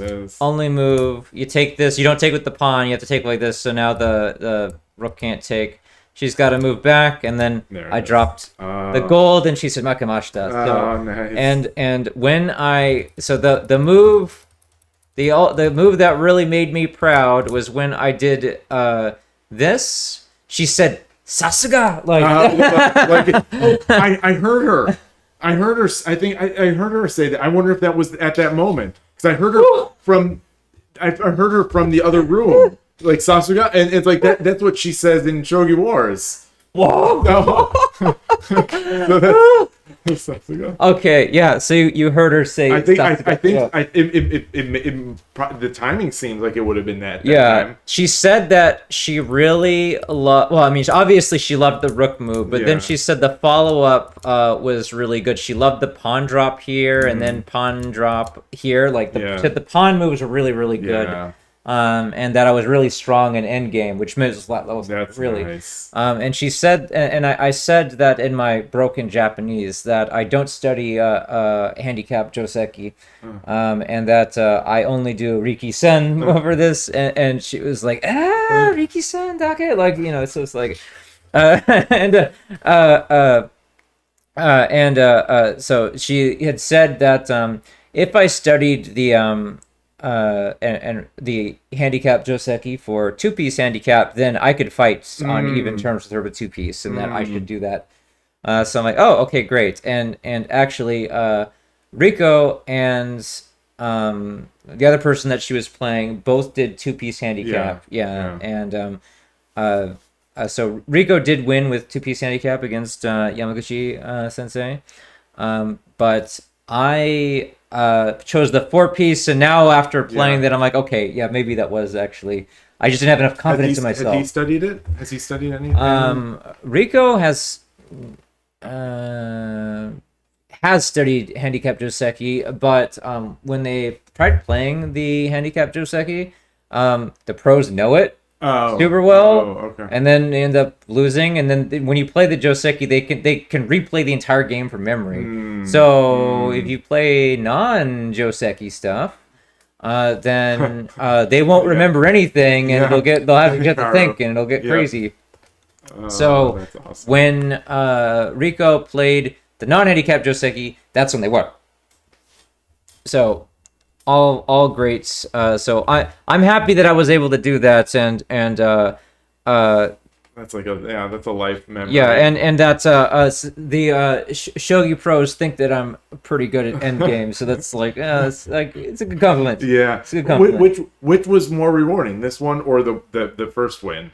Like what do you like? What will you take home with you? I mean, obviously both of them, but which one? The any of the wins this weekend, or any of the which compares, like a tournament win or this? I did play a pretty good tournament win, where in the team tournament, which was 32nd Biomi, against I think he was the president of the Chicago club or something like that. He was their middle board. Okay. The Chicago Boston team was like pretty strong. That was I played Elmo Migi Shikambisha against them, and it turned into a crazy end game. And there was this one point where I was like, if they sacrifice their bishop here, that attack looks really scary. But I can't figure out if it works or not. And they played it. Oh, nice. They sacrificed all in, and then I had to play a series of only moves with precise defense, and then we're doing this in 30-second Biomi. And I'm just like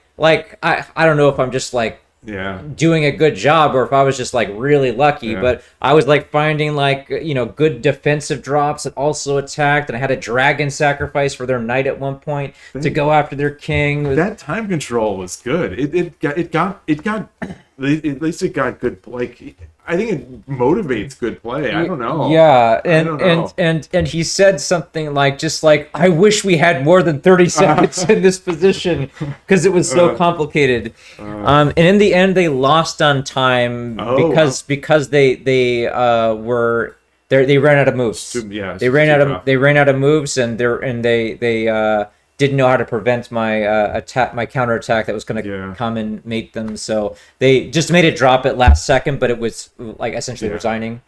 And then they ran out of time. So So yeah, that was a really cool win. They probably thought they were going to win with that bishop sack, but they didn't see a couple of really precise silver drop defenses that just happened to work. And I managed. So, and I also, they maybe even tried to saw like, well, I'm going to run down the board and try to like run that way. Instead, I ran up the board towards their pieces. And, Oh man, it's worked. exhilarating, so good. That's how you want to win a game of shogi. It was super exciting. Yeah. Oh Yeah, you come out great of the game. tournament. Oh, Great so tournament. good. I loved every moment of it. Is there anything else that you want to cover? I have nothing else. I think I'm going to close up. I think we started getting some frame drops, with some bad ones again. Okay, I can't wait to see it on YouTube. Yeah, I'll start uploading it as soon as we're done here. If you upload it, I'm gonna watch it on the plane. All right, it's gonna be great. Awesome. Thank you so much. Yeah. Good night, everyone. Thank you. And this has been an incredible week. You know, I hope for whoever stayed with this stream that it was good. And I'll see. Exactly. Yeah, and I'll be on tomorrow. I'm driving back home, but I should be home in time for some Shogi Wars. I'm itching to get back into Shogi Wars after those inspiring matches. I just wanted to play. And so thanks again, everybody. This will be the last one here from Los Angeles, and it's been incredible. And I really don't have any more words. I don't have any more words. It was everything. The tournament was everything I had hoped and beyond. And I'm like so proud of this fellow member of our club who won, and won in such amazing fashion. And it's inspiring and makes me want to play even more. And I look forward to it. So yeah. Thanks to Timezombi and Rico and jackuhlantern and everyone who's in chat. And we're 11:30. So good night. Yeah. And bye there. Yeah. Nice. Very nice. Nice. Enjoy. I want to sit over here. Yeah. Enjoy your shogi.